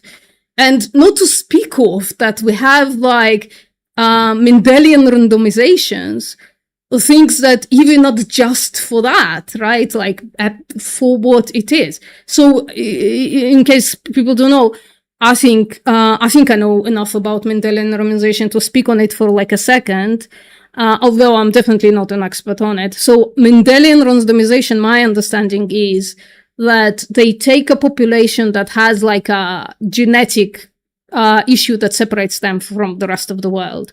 For instance, there are people who have like genetically low LDL. Right, they like missing some kind of a gene or missing some kind of an enzyme or whatever the fuck, doesn't matter. And so this population that has incredibly low LDL genetically is taken and compared to the rest of the population. That's adjusting for noise, Eddie. And then they're of course adjusting for other stuff as well. Vegan black pudding and potato fritters. Fuck your nature. Yeah, for real, for real. Not strong at all. Mm. It is. Guys, state something confidently and it will make it so. It's not signal at all. It is pure noise. Yeah, sure it is. That's why that argument fails. And finally, we arrive at number 1. What is the worst vegan argument? What do you think of the common ones, at least? Drum roll, please. No, we won't go with that. We won't go with that. Number 1 is the longest lived societies eat plant-based diets. Yeah, to be honest, that's actually noise. That's actually shit. That's like population correlation. That's actually stupid noise, to be honest. And I put very little credence into it. But I guess he's gonna try, like, it's probably correlation is true, but that shit is actually noisy as fuck. So I'm like almost disinterested, and he's gonna stay on it for 8 minutes. Let's try power through, I suppose. This is the... Let me actually just speed this cringe up, because otherwise, holy shit, we're gonna be here forever. worst argument for veganism, and it deserves... I mean, I agree, but also it's not an argument for veganism. It's maybe an argument for, like, health claims. So it's not an argument for veganism. to be, frankly. It deserves... But I would agree, like, pointing at the population and saying, well, this population is predominantly plant-based, and it's like the blue zones things drives me fucking insane. It's just like such bad evidence for anything. It's cherry-picked as fuck as well. Like, if you look at the Indian population, right, like before their dairy consumption exploded, they were fucking plant-based as fuck. They weren't healthy because there was a bunch of other confounders there. Very poor population living in a relatively desolate place with shitty healthcare. There is like a shitload of them with not, in the past probably, with not as much like, I don't know, washing of hands and shit like that, you know, just like basic hygiene. Yeah, they weren't healthy, then they aren't healthy now either, right? Like, if you look at that's why nutrition science is actually good, because it would adjust for those confounders, or it would state this is like a regional issue and those are the confounders in it. So it's like, I agree with you, Eddie, but so what? And it's not an argument for veganism. I never bring up any of those points. Yeah. There's the spot. And here's the thing. Before I even get into this. Oh God, I'm gonna cringe out. Holy shit, I'm gonna crash out just because of the cringe. This argument isn't just a result of scientific limitations. It's not. I wish that it were. It's not a scientific argument. It's the same ooga booga that you are using, Eddie. It's not a scientific argument. And when vegans make that argument, I cringe. I actually do.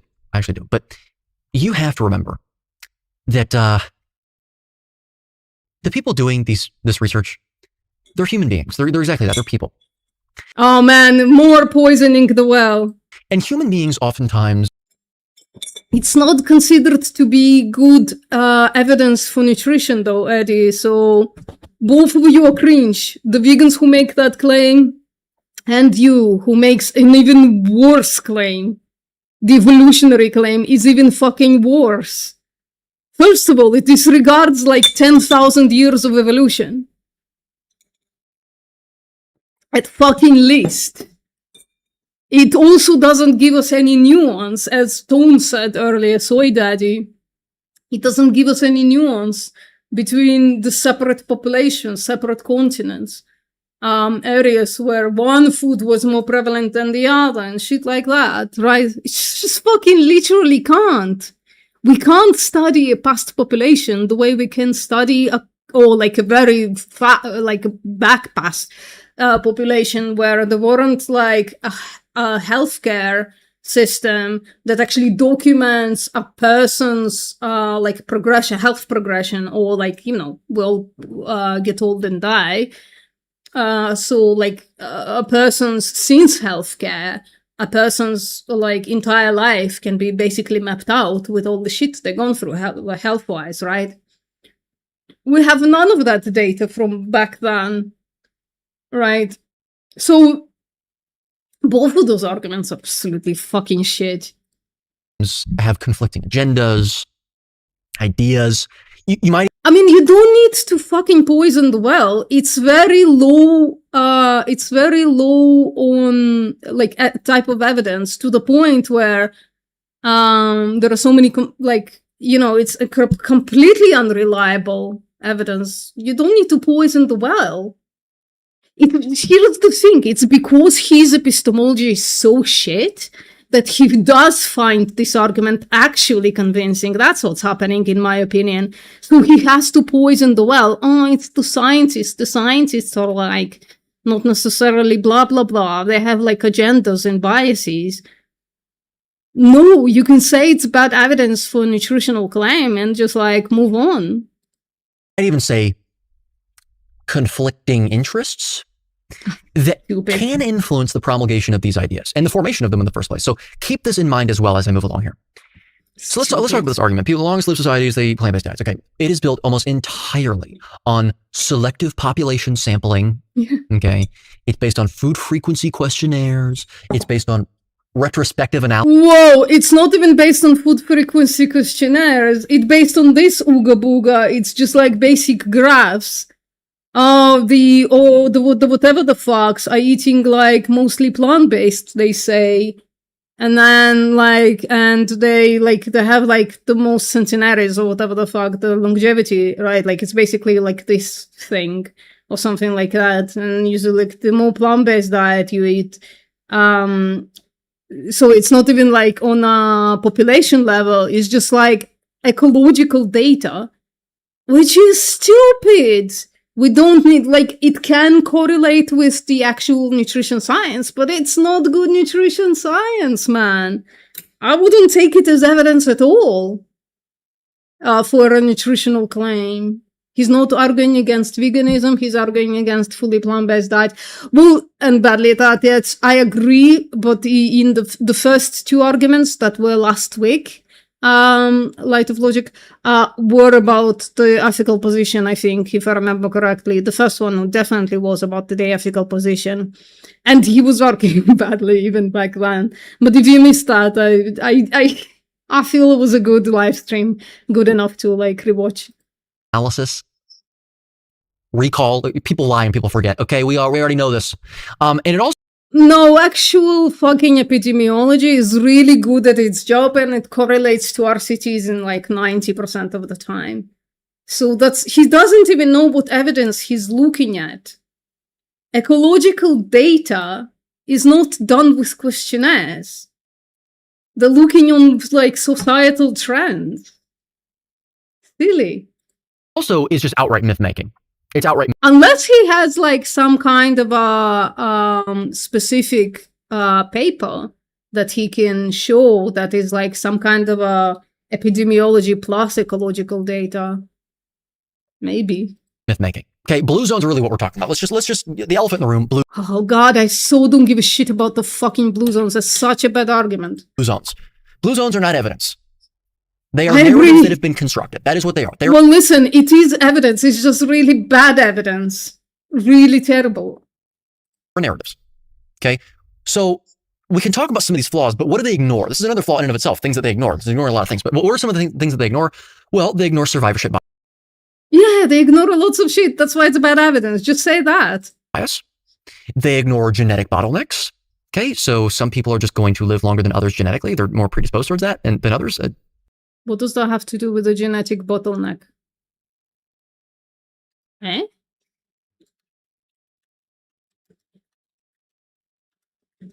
Am I wrong? Or is genetic bottleneck, I thought, is when a certain species, I'm going to read it in a second, a certain species just basically stops reproducing for whatever reason, maybe starvation, maybe like a change of like in the environment in nature, and then it stops reproducing as much for whatever reason, and just like its population grows less and less. And then that creates like a bottleneck. It either dies out or somehow perseveres and just like explodes again.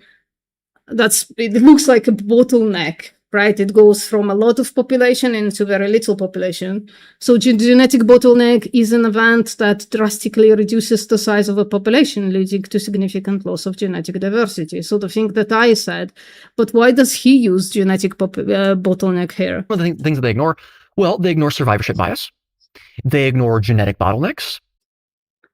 Does he mean that, like, maybe a certain population of humans at some point a genetic bottleneck occurred, and then whatever offspring they have, they're not as genetically diverse.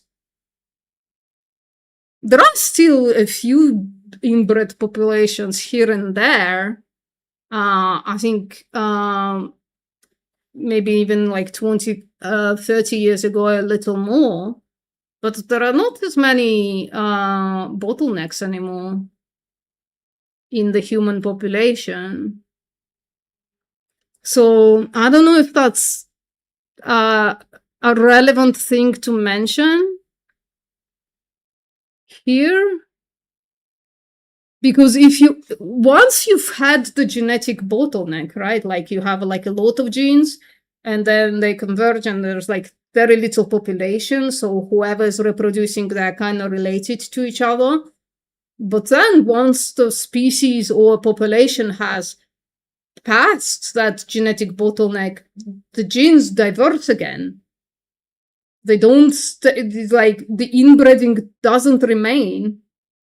In the end, the genes diverse again. Okay. I think I'm correct. Correct. There's this population due to environmental or human factors. Pretty sure. So some people are just going to live longer than others genetically. They're more predisposed towards that than others, irrespective of that. Yeah, but like ecological data doesn't need to account for that because they're looking at the population. So that's irrelevant. So we agree that it's bad evidence, but what you just said is irrelevant to the why the evidence is bad. Diet? Because they're not looking at 1 or 2 centenarians. They're looking on the entire population. And you can't make the claim that the blue zones at this point are genetically bottlenecked. I think maybe about 1 or 2, but all blue zones? I don't think so. Which blue zones do we have?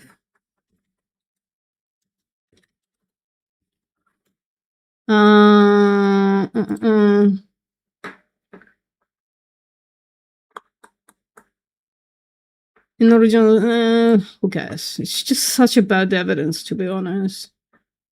What are the blue zones? Give me one. Okinawa. How many people in Okinawa?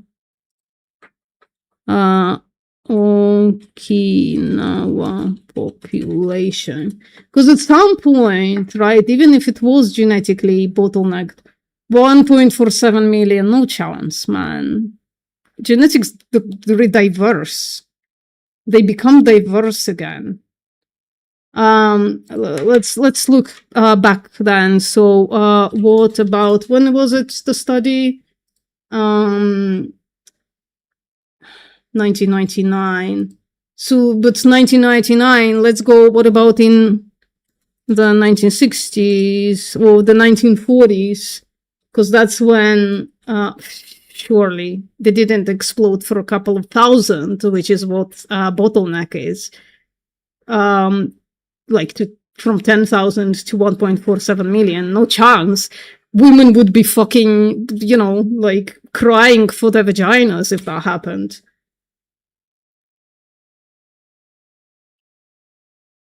Oh.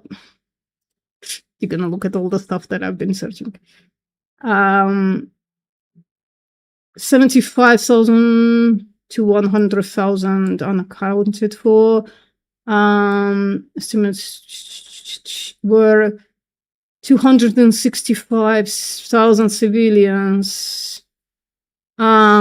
Is 265,000 civilians can a population of civilians be considered a genetic bottleneck? Not automatically. Genetic bottleneck depends on effective population size. A population around could still create a bottleneck if the reduction was sudden. Yeah, no, it's talking about, so this from this answer we can assume, because it's looking to how it could catastrophically create a bottleneck, but 265,000 can't be a genetic bottleneck. It just simply cannot. A wartime drop to 200. Oh, let's read, I guess. I could be wrong. So the reduction was sudden and severe relative to the pre-war population. The number of the breeding fractions stayed low for multiple generations. I guess if they were like, the entire population was 265,000, but they were spread over like a huge area, and each village had like 50 to 400 people or something like that. And then they would just reproduce just from their villages. Maybe, but I don't know. Especially not with open borders and people moving 100%. So silly claim, Eddie. I don't know. You would need to substantiate that though. Caloric restriction effects. So I don't even believe in caloric restriction. That's not even. He doesn't believe in caloric restriction effect, but he uses it as an argument. Holy shit, man. Holy shit. Not even physically possible, but even just as a category, they accept that as a category, but they don't consider that in any of these analyses. Yeah, it's bad data, man. Ecological data is bad data, but some of the things that you said is epidemiological and not ecological. Surely population confined to one small area would be more likely to bottleneck. Maybe. Why are you saying that though? Could it be just because they're eating less food, or what else could be happening here? Yeah, shitload of things. That's why it's bad fucking data. But the data we have that is like RCTs plus epidemiology, that shit is like more inbreeding. Yeah, could. That shit is like solid, man. The actual good data for plant-forward diets being increasing longevity and health is fantastic. It's really good. But you have to reject that data because it doesn't fucking... And prefer this bullshit. This reversed fucking correlation. Damn. Could it actually be because some of them are, without even trying to be, more ketogenic? I don't know. Like, the blue zones, they're not eating a ketogenic diet. A plant-based ketogenic diet is possible, it's plausible, right? Like, one can construct it, especially in the West, right? Like, especially here, where most of us are. But you would have to work hard for it. You would have to, like, prioritize a bunch of stuff that the blue zones don't prioritize, if I remember correctly. Population, where did I? Blue zone. So, diet. Like, for instance, is bread part of it? Oops. Sorry. So, diet. Let's see, diet. A predominantly plant-based diet and low disease increase. So, I wonder if there is like a nutritional breakdown of understanding how lifestyle, diet, and social activity may contribute to healthy aging. Core longevity factors found in the studies were diet, physical activity, social support. So this is why it's a bad fucking data point, because as Eddie himself said, it's highly confounded by other shit. Right? That's why it's bad data. And those confounders are not removed. They are in fact included in the blue zone claim. That's why, as vegans, we shouldn't make this claim. The blue zone argument is stupid. I agree with Eddie. I just disagree with his fucking approach to debunking it. It's stupid. Let's see more. But anyways, I wish we had like a big breakdown, to be honest. Because I think if you want to create a low carb ketogenic plant-based diet, you really have to work for it. And I don't think the people that been eating like bread and cereals and sweet potatoes, probably not bread, but like cereals and sweet potatoes, were in ketosis, to be honest. Like every fucking little thing gets you out of ketosis. People on a ketogenic diet need to track that shit. Like almost everything can get you out of ketosis, if I understand correctly. And so like we're talking about populations that they weren't fucking tracking ketones in order to remain in ketosis. So like that's the worst argument, Teddy. That is just like pure bullshit that you just like destroyed out of your ass and splurged it all over us. Black people have a lot more genetic diversity than white people because white people bottlenecked out from black people when they mitigated away from the genetic of human population. Maybe, I don't know. It's like the population, like I think all human populations ran into bottlenecks here and there. Some obviously died out and others persevered. But the bottleneck doesn't remain bottlenecky to a degree that like can actually affect longevity, in my opinion. Does he think that genetic bottlenecks selected for individuals in different populations worldwide who thrived on plant-based diets compared to some other diets? No, he's just throwing shit in, including could be that they were in ketosis. Silly. Something to think about. Like I know we like I know I'm taking his arguments too seriously, right? So let's not. Let's actually remind ourselves we're here to ha at this person making really silly claims. So let's not take him too seriously. And also, they ignore misreported animal consumption because, again, people lie and people forget. What's another problem here? Well, Hong Kong exists. I don't know. The existence of Hong Kong is kind of a wrench in the whole system. My understanding, again, it's just like bad evidence. So like defending it's really silly to me. But my understanding is that the changes in Hong Kong are recent, whereas putting them in a higher health, higher longevity is based on their more traditional diet. So people right now in their 20s, 30s, 40s, increasing their meat consumption doesn't give you anything about the longevity of the population. Because obviously, to understand longevity, you got to reach your 70s, 80s, 90s, and so forth. So this is like a recent change in the diet can't fucking a recent change in the diet can't all of a sudden change the population longevity because it's recent. It's too recent. You need decades for that, and it's fucking confounded as fuck, which is why we shouldn't listen to that data. One of the longest lived populations on Earth, consuming large amounts of pork and animal products, completely. No, they're consuming it now.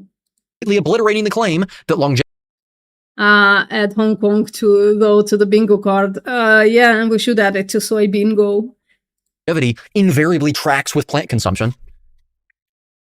I've gone through this material exhaustively.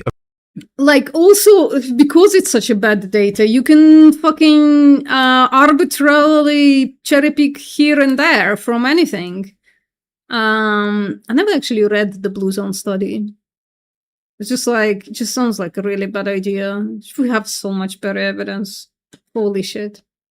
Across my public work, of which you can watch in binge in the top right corner of the screen. If not, it's in the description below. And also contraindicated. My book Contraindicated, again. Oh, God. Wanna make you aware of that. What a gibberish book it is. There is like an entire section for anecdotes, including that Josie person, the ex-vegan. It's funny. Yes. Very important. Very important.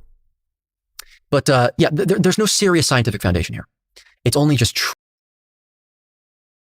I don't know if there is a serious scientific foundation. It definitely can't give us any like concrete data on nutrition. That's why we have epidemiology, RCTs, even non-RCT international studies.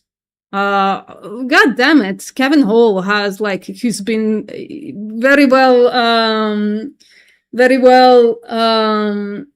what is it called? Fuck me.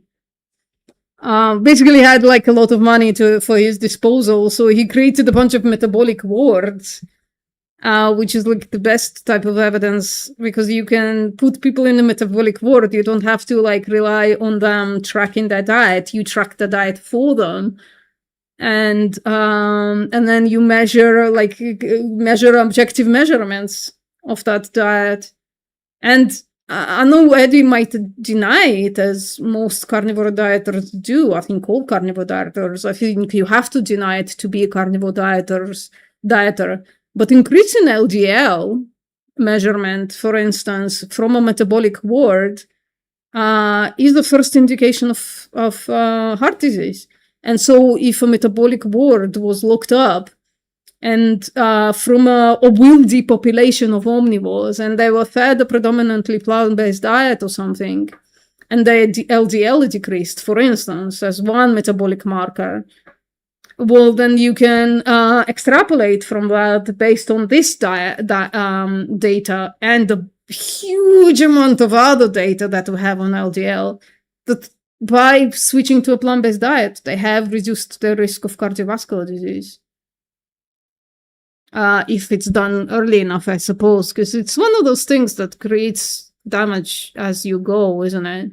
So Eddie is like atherosclerotic cardiovascular disease maxing at the moment. Is going to bite the bullet in 20, 30 years or so. It's going to be... God, I hope I'm there to laugh at it, and I'm not going to lie. At him trying to convince us that his carnivore diet had nothing to do with his decline in cardiovascular health. I mean, I'm not wishing a cardiovascular disease on him. In fact, I hope he wakes the fuck up and stops doing this, which is highly unlikely at this point, I think. But I'm gonna laugh at his justifications. That's what I'm kind of looking forward to. Not gonna lie, I'm probably gonna be dead by then with all the horrific stuff I've done to my body. So... trite repetition by people that just are desperate to have people adopt this way of eating. You know what? Desperate to justify this way of eating for even themselves. Why? I don't even know. Why would you even want to be on a plant-based diet? I did so. I was on one. It was... Oh shit, he's claiming he was on a plant-based diet. Why, Eddie? Why did you go on a plant-based diet? And how did you do it? For a very long time. I tried to enjoy it as much.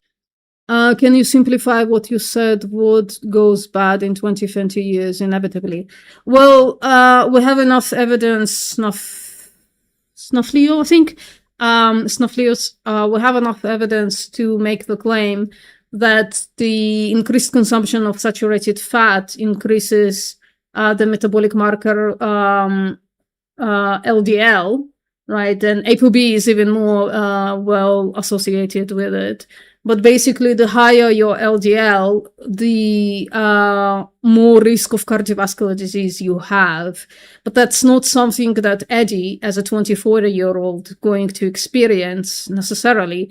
The first signs of like LDL is causal to atherosclerotic cardiovascular disease, but it's not gonna necessarily occur at the age of 24 or 25, however old he is. That's going to occur in 20, 30 years, unless he's also, on top of that, has the really bad genetics, right? Like, really, like, susceptible. Because I know people who had, like, a heart attack at the age of, I know one person specifically, but there are people like that who are, like, so genetically fucked that they have the first coronary, first cardiovascular event at like 18 or 20 or 25. And I know a person who had 3 heart attacks by the time he was 28, and he was mistaking them for anxiety or something like that, right? Now, if Eddie is also genetically fucked, then he's going to find himself, in this situation earlier rather than later, which again, I hope he doesn't. I think as a vegan, I should care for all sentient life, even the piece of shit sentient life like Eddie is, who's a grifter, a dumbass, and the maximal animal abuser, right? But I still care. I still hope that, I don't know, that he wises up. Much as possible. But it's at this point highly unlikely because now his livelihood is connected to this as well. His livelihood, his following, he gets speaking roles. He is incredibly successful because of this grift. And so he's like very unlikely to abandon the grift unless he's a double grifter and he's like literally not on like he's gonna just like abandon the carnivore diet but still tout it out. Which would be the most piece of shit of him. Possible. I did enjoy it as much as possible, as much as I possibly could. I did. Put one in the chat if you enjoy your plant-based diet. Let me be the first one. I fucking love. Not all of it is sunshine and rainbows, of course. Once in a while you eat shitty food. Just happens. That's just life. But holy shit, do I love my plant-based diet. I enjoy it immensely. Well, sorry that you would say so, because you were trained as a chef. So it's both visually and... by the way, put 2 if you don't. If you don't enjoy your plant-based diet. It's fine, like, you know. Both can be true, I suppose.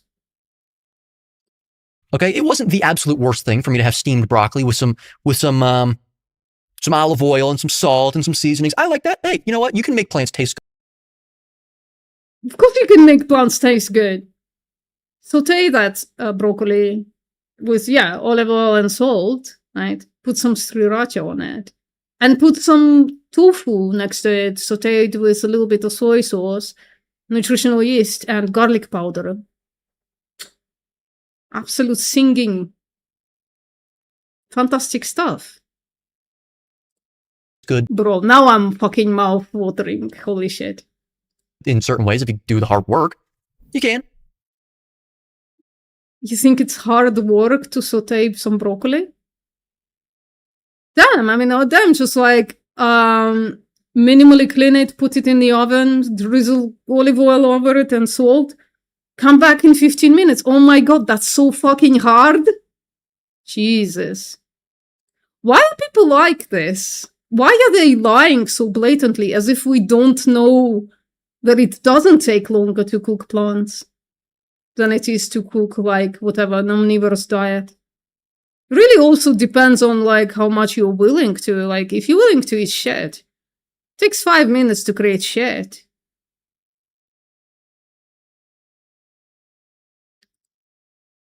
But it's not like I wanted to be on. I wanted meat. Hell, I mean, this just sounds like a you issue. But why are we talking about this? I'm not even sure. I guess Eddie's going on his own fucking anecdotal tangent. That's fair. That's fair. Listen, let me not. If a person goes on the tangent, but this is an edited video, so, like, he could have cut out this tangent because it's so fucking irrelevant to Blue Zones. I wanted donuts. I wanted just bad stuff, right? You just crave everything. Yeah.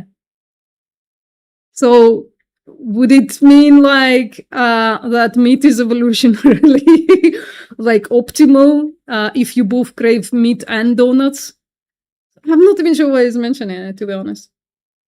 But this argument survives purely because it sounds wholesome. That is a big deal. No, it's a bad argument. Just, like, discard it. There are good arguments, though, that you didn't mention. Here, that's a big point to cover.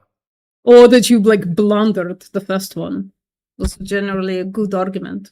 You blundered it. Had to assume a bunch of stuff. It sounds wholesome because plants, they're associated because of a bunch of propaganda with cleanliness. Are you out of your goddamn fucking mind? Are you really gonna claim that it's plants, that we eat plants because of propaganda? Are you out of your fucking mind? Listen, guys, if somebody is, like, seriously a hacker, contact me.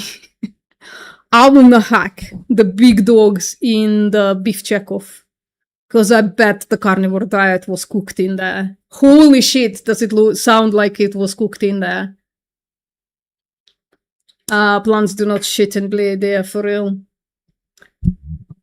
But out of your goddamn mind, if you think that our plant consumption is due to propaganda and not our animal consumption.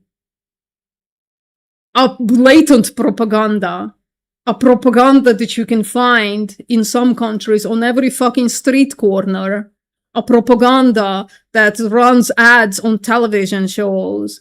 A propaganda that occupies like 90% of ads on like, what's his name, the football thing. You know, like the big event in the US. A propaganda that you literally have agencies that have to disclose their, like, annually that they're doing propaganda and how much they're paying for it, like the beef checkoff. Are you out of your fucking mind? Do you know how little the soybean checkoff, for instance, does in comparison to the beef checkoff? And soybean checkoff, they're all just like sucking the ass off the beef checkoff because that's their customer. That's the main customer in the US. And by the way, if you can say, oh, it's just like locally in the US, well, no. Out of personal experience, I can tell you that everything that happens in the US then is adopted by the entire fucking world. By grifters, at the least. Right, like everything that happens in the US has ripple effects all over the world. So the fact that Beef Chekhov writes a piece of propaganda, a nutritionally sounding, a scientifically sounding propaganda in the US, that has ripple effects all over the fucking world. Out of your mind, dumbass. Saying that plants have propaganda, Jesus. And purity, moral purity. No, not moral purity, but moral superiority. Yeah, and most people will agree with me on that. Yeah, well, of course I'm cooking him. He's dumbass. Hermit chiming in here. No, things on my channel don't blow up. YouTube really doesn't like people like me. So it's definitely not gonna blow up. But I appreciate the hope. Let's hold the fingers together or something. Moral purity. Right? They seriously, Oh, shit. Have we lost? It's ridiculous. I can't hear him anymore. Can you? I don't know if you can hear him, guys. Let me put away the earbuds. Maybe that's the problem. Wait, did I mute it? No. Kermit chiming in here. Moral purity. Right? They seriously, it's ridiculous. I covered this in my raw meat series recently that you've probably already seen my responses to in terms of the comments. Yeah, let's plug more of your bullshit, Eddie. Silly stuff, really. Just ridiculous nonsense. Anyway, I won't cover that here. Right there. That's Eddie. Right there. But I covered this in episode 1 of the raw meat question, the series that I've done, the little mini doc series. Oh god. I think we responded to one of those videos, right? And it was a bit boring because like, okay, true, but who cares? Did you do something in the sound? Can you hear it now? Put one in the chat if you can hear the sound.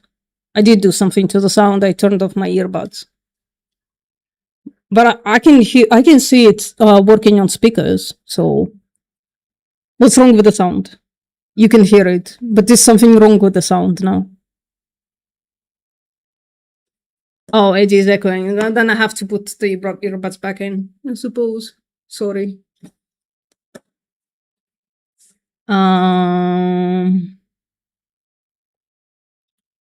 This in episode 1 of the raw meat question, the series that I've done, the little mini docs. Just saw the thumbnail. I had to pop in. Dear God, you are unbearable. Am I? Why's that? Series. The whole reason why people believe. I mean, I wouldn't bear me if I was aligning with Eddie's epistemology. I wouldn't bear me either. So I suppose that's like your subjective experience, sure. But can you like they are going to stop now? Can you like actually say anything that refutes my claims? Believe that animal foods are just, they associate them with dirtiness, like just lack of. It's been almost 2.5 hours of live streaming. I might just like duck out because this has been silly. They're not hygienic, all these things, but it all goes hand in hand with this. This sounds ideologically pure, right?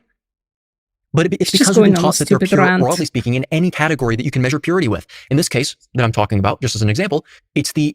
I suppose people with EDs who go on a plant-based diet for ED's sake, they'll go for this purity bullshit. That's not veganism. That's not veganism's fault. That's not veganism's agenda. This gives a shit.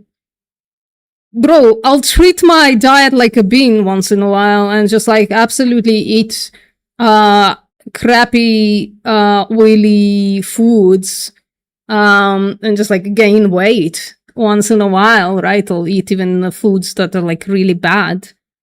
And generally speaking, I'll do that once in a while. And I don't have any purity notions about plant-based food. Who cares?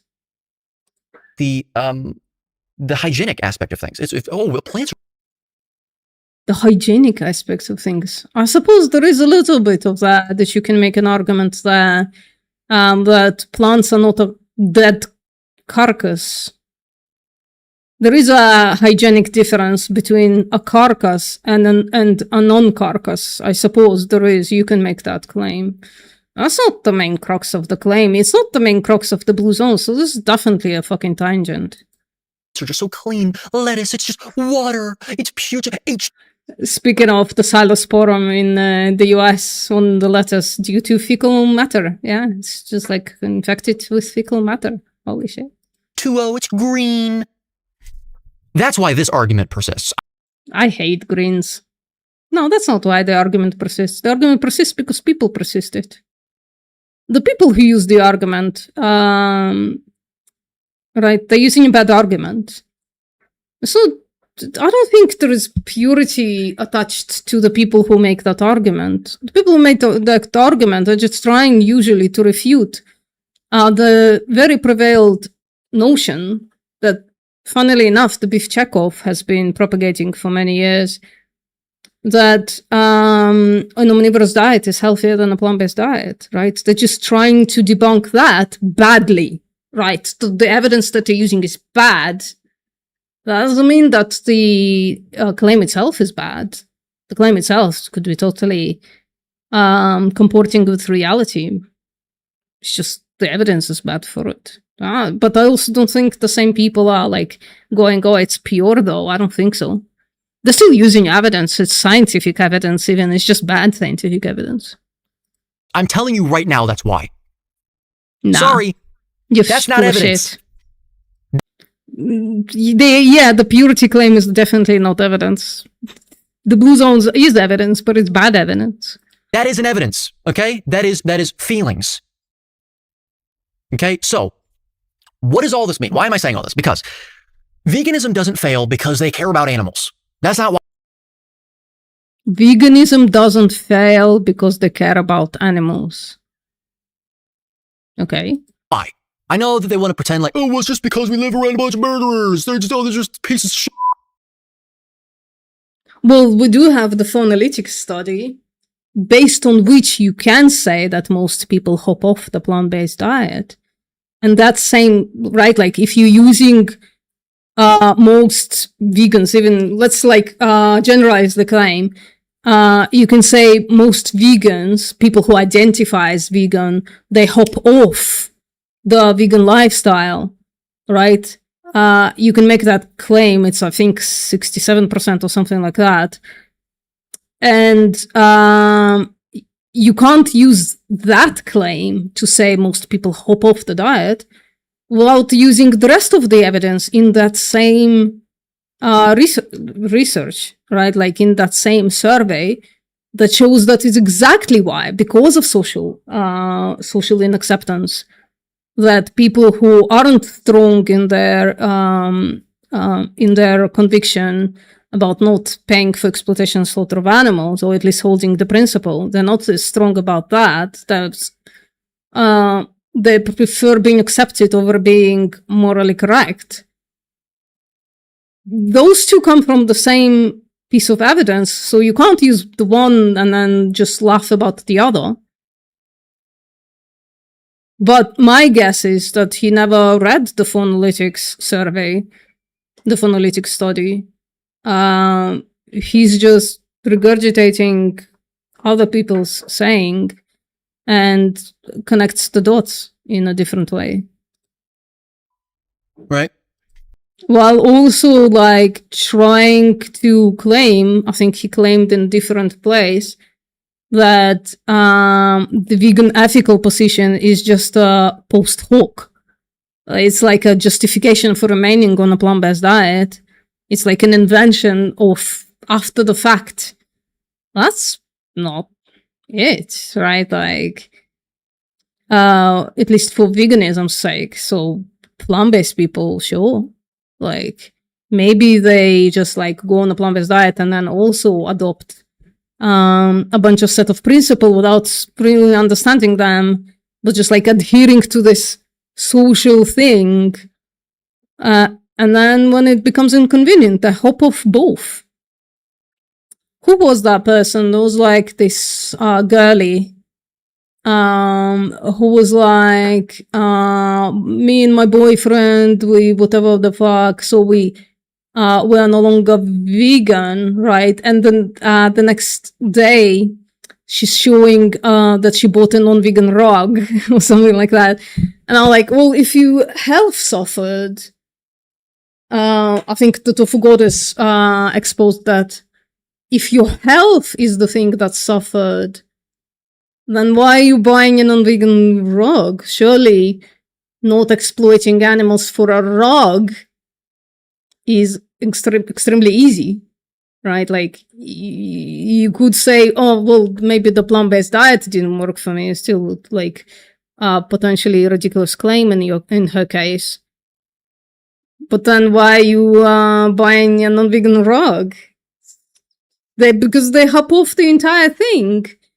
Because they hopped on the entire thing just absolutely accidentally for the wrong reasons. The reason it fails is because its ethical framework collapses under hierarchy itself, but under its own principles, under its own logic. That's the main reason why. Easy back to the number one, because we debunked that. We addressed that. Its environmental claims, they conflate systems with... Okay, so he's summarizing now. Okay, I guess it's been long enough. It's been 2.5 hours. I don't want to hold my audience hostage for too long. So, okay, so very productive stream altogether. We finished this video. We found a few other videos. We've emailed Eddie. Let's see what happens from that. I will update you, of course. Plant-based drugs have toxins. It's funny. So thank you everybody for coming, and I'll see you next time.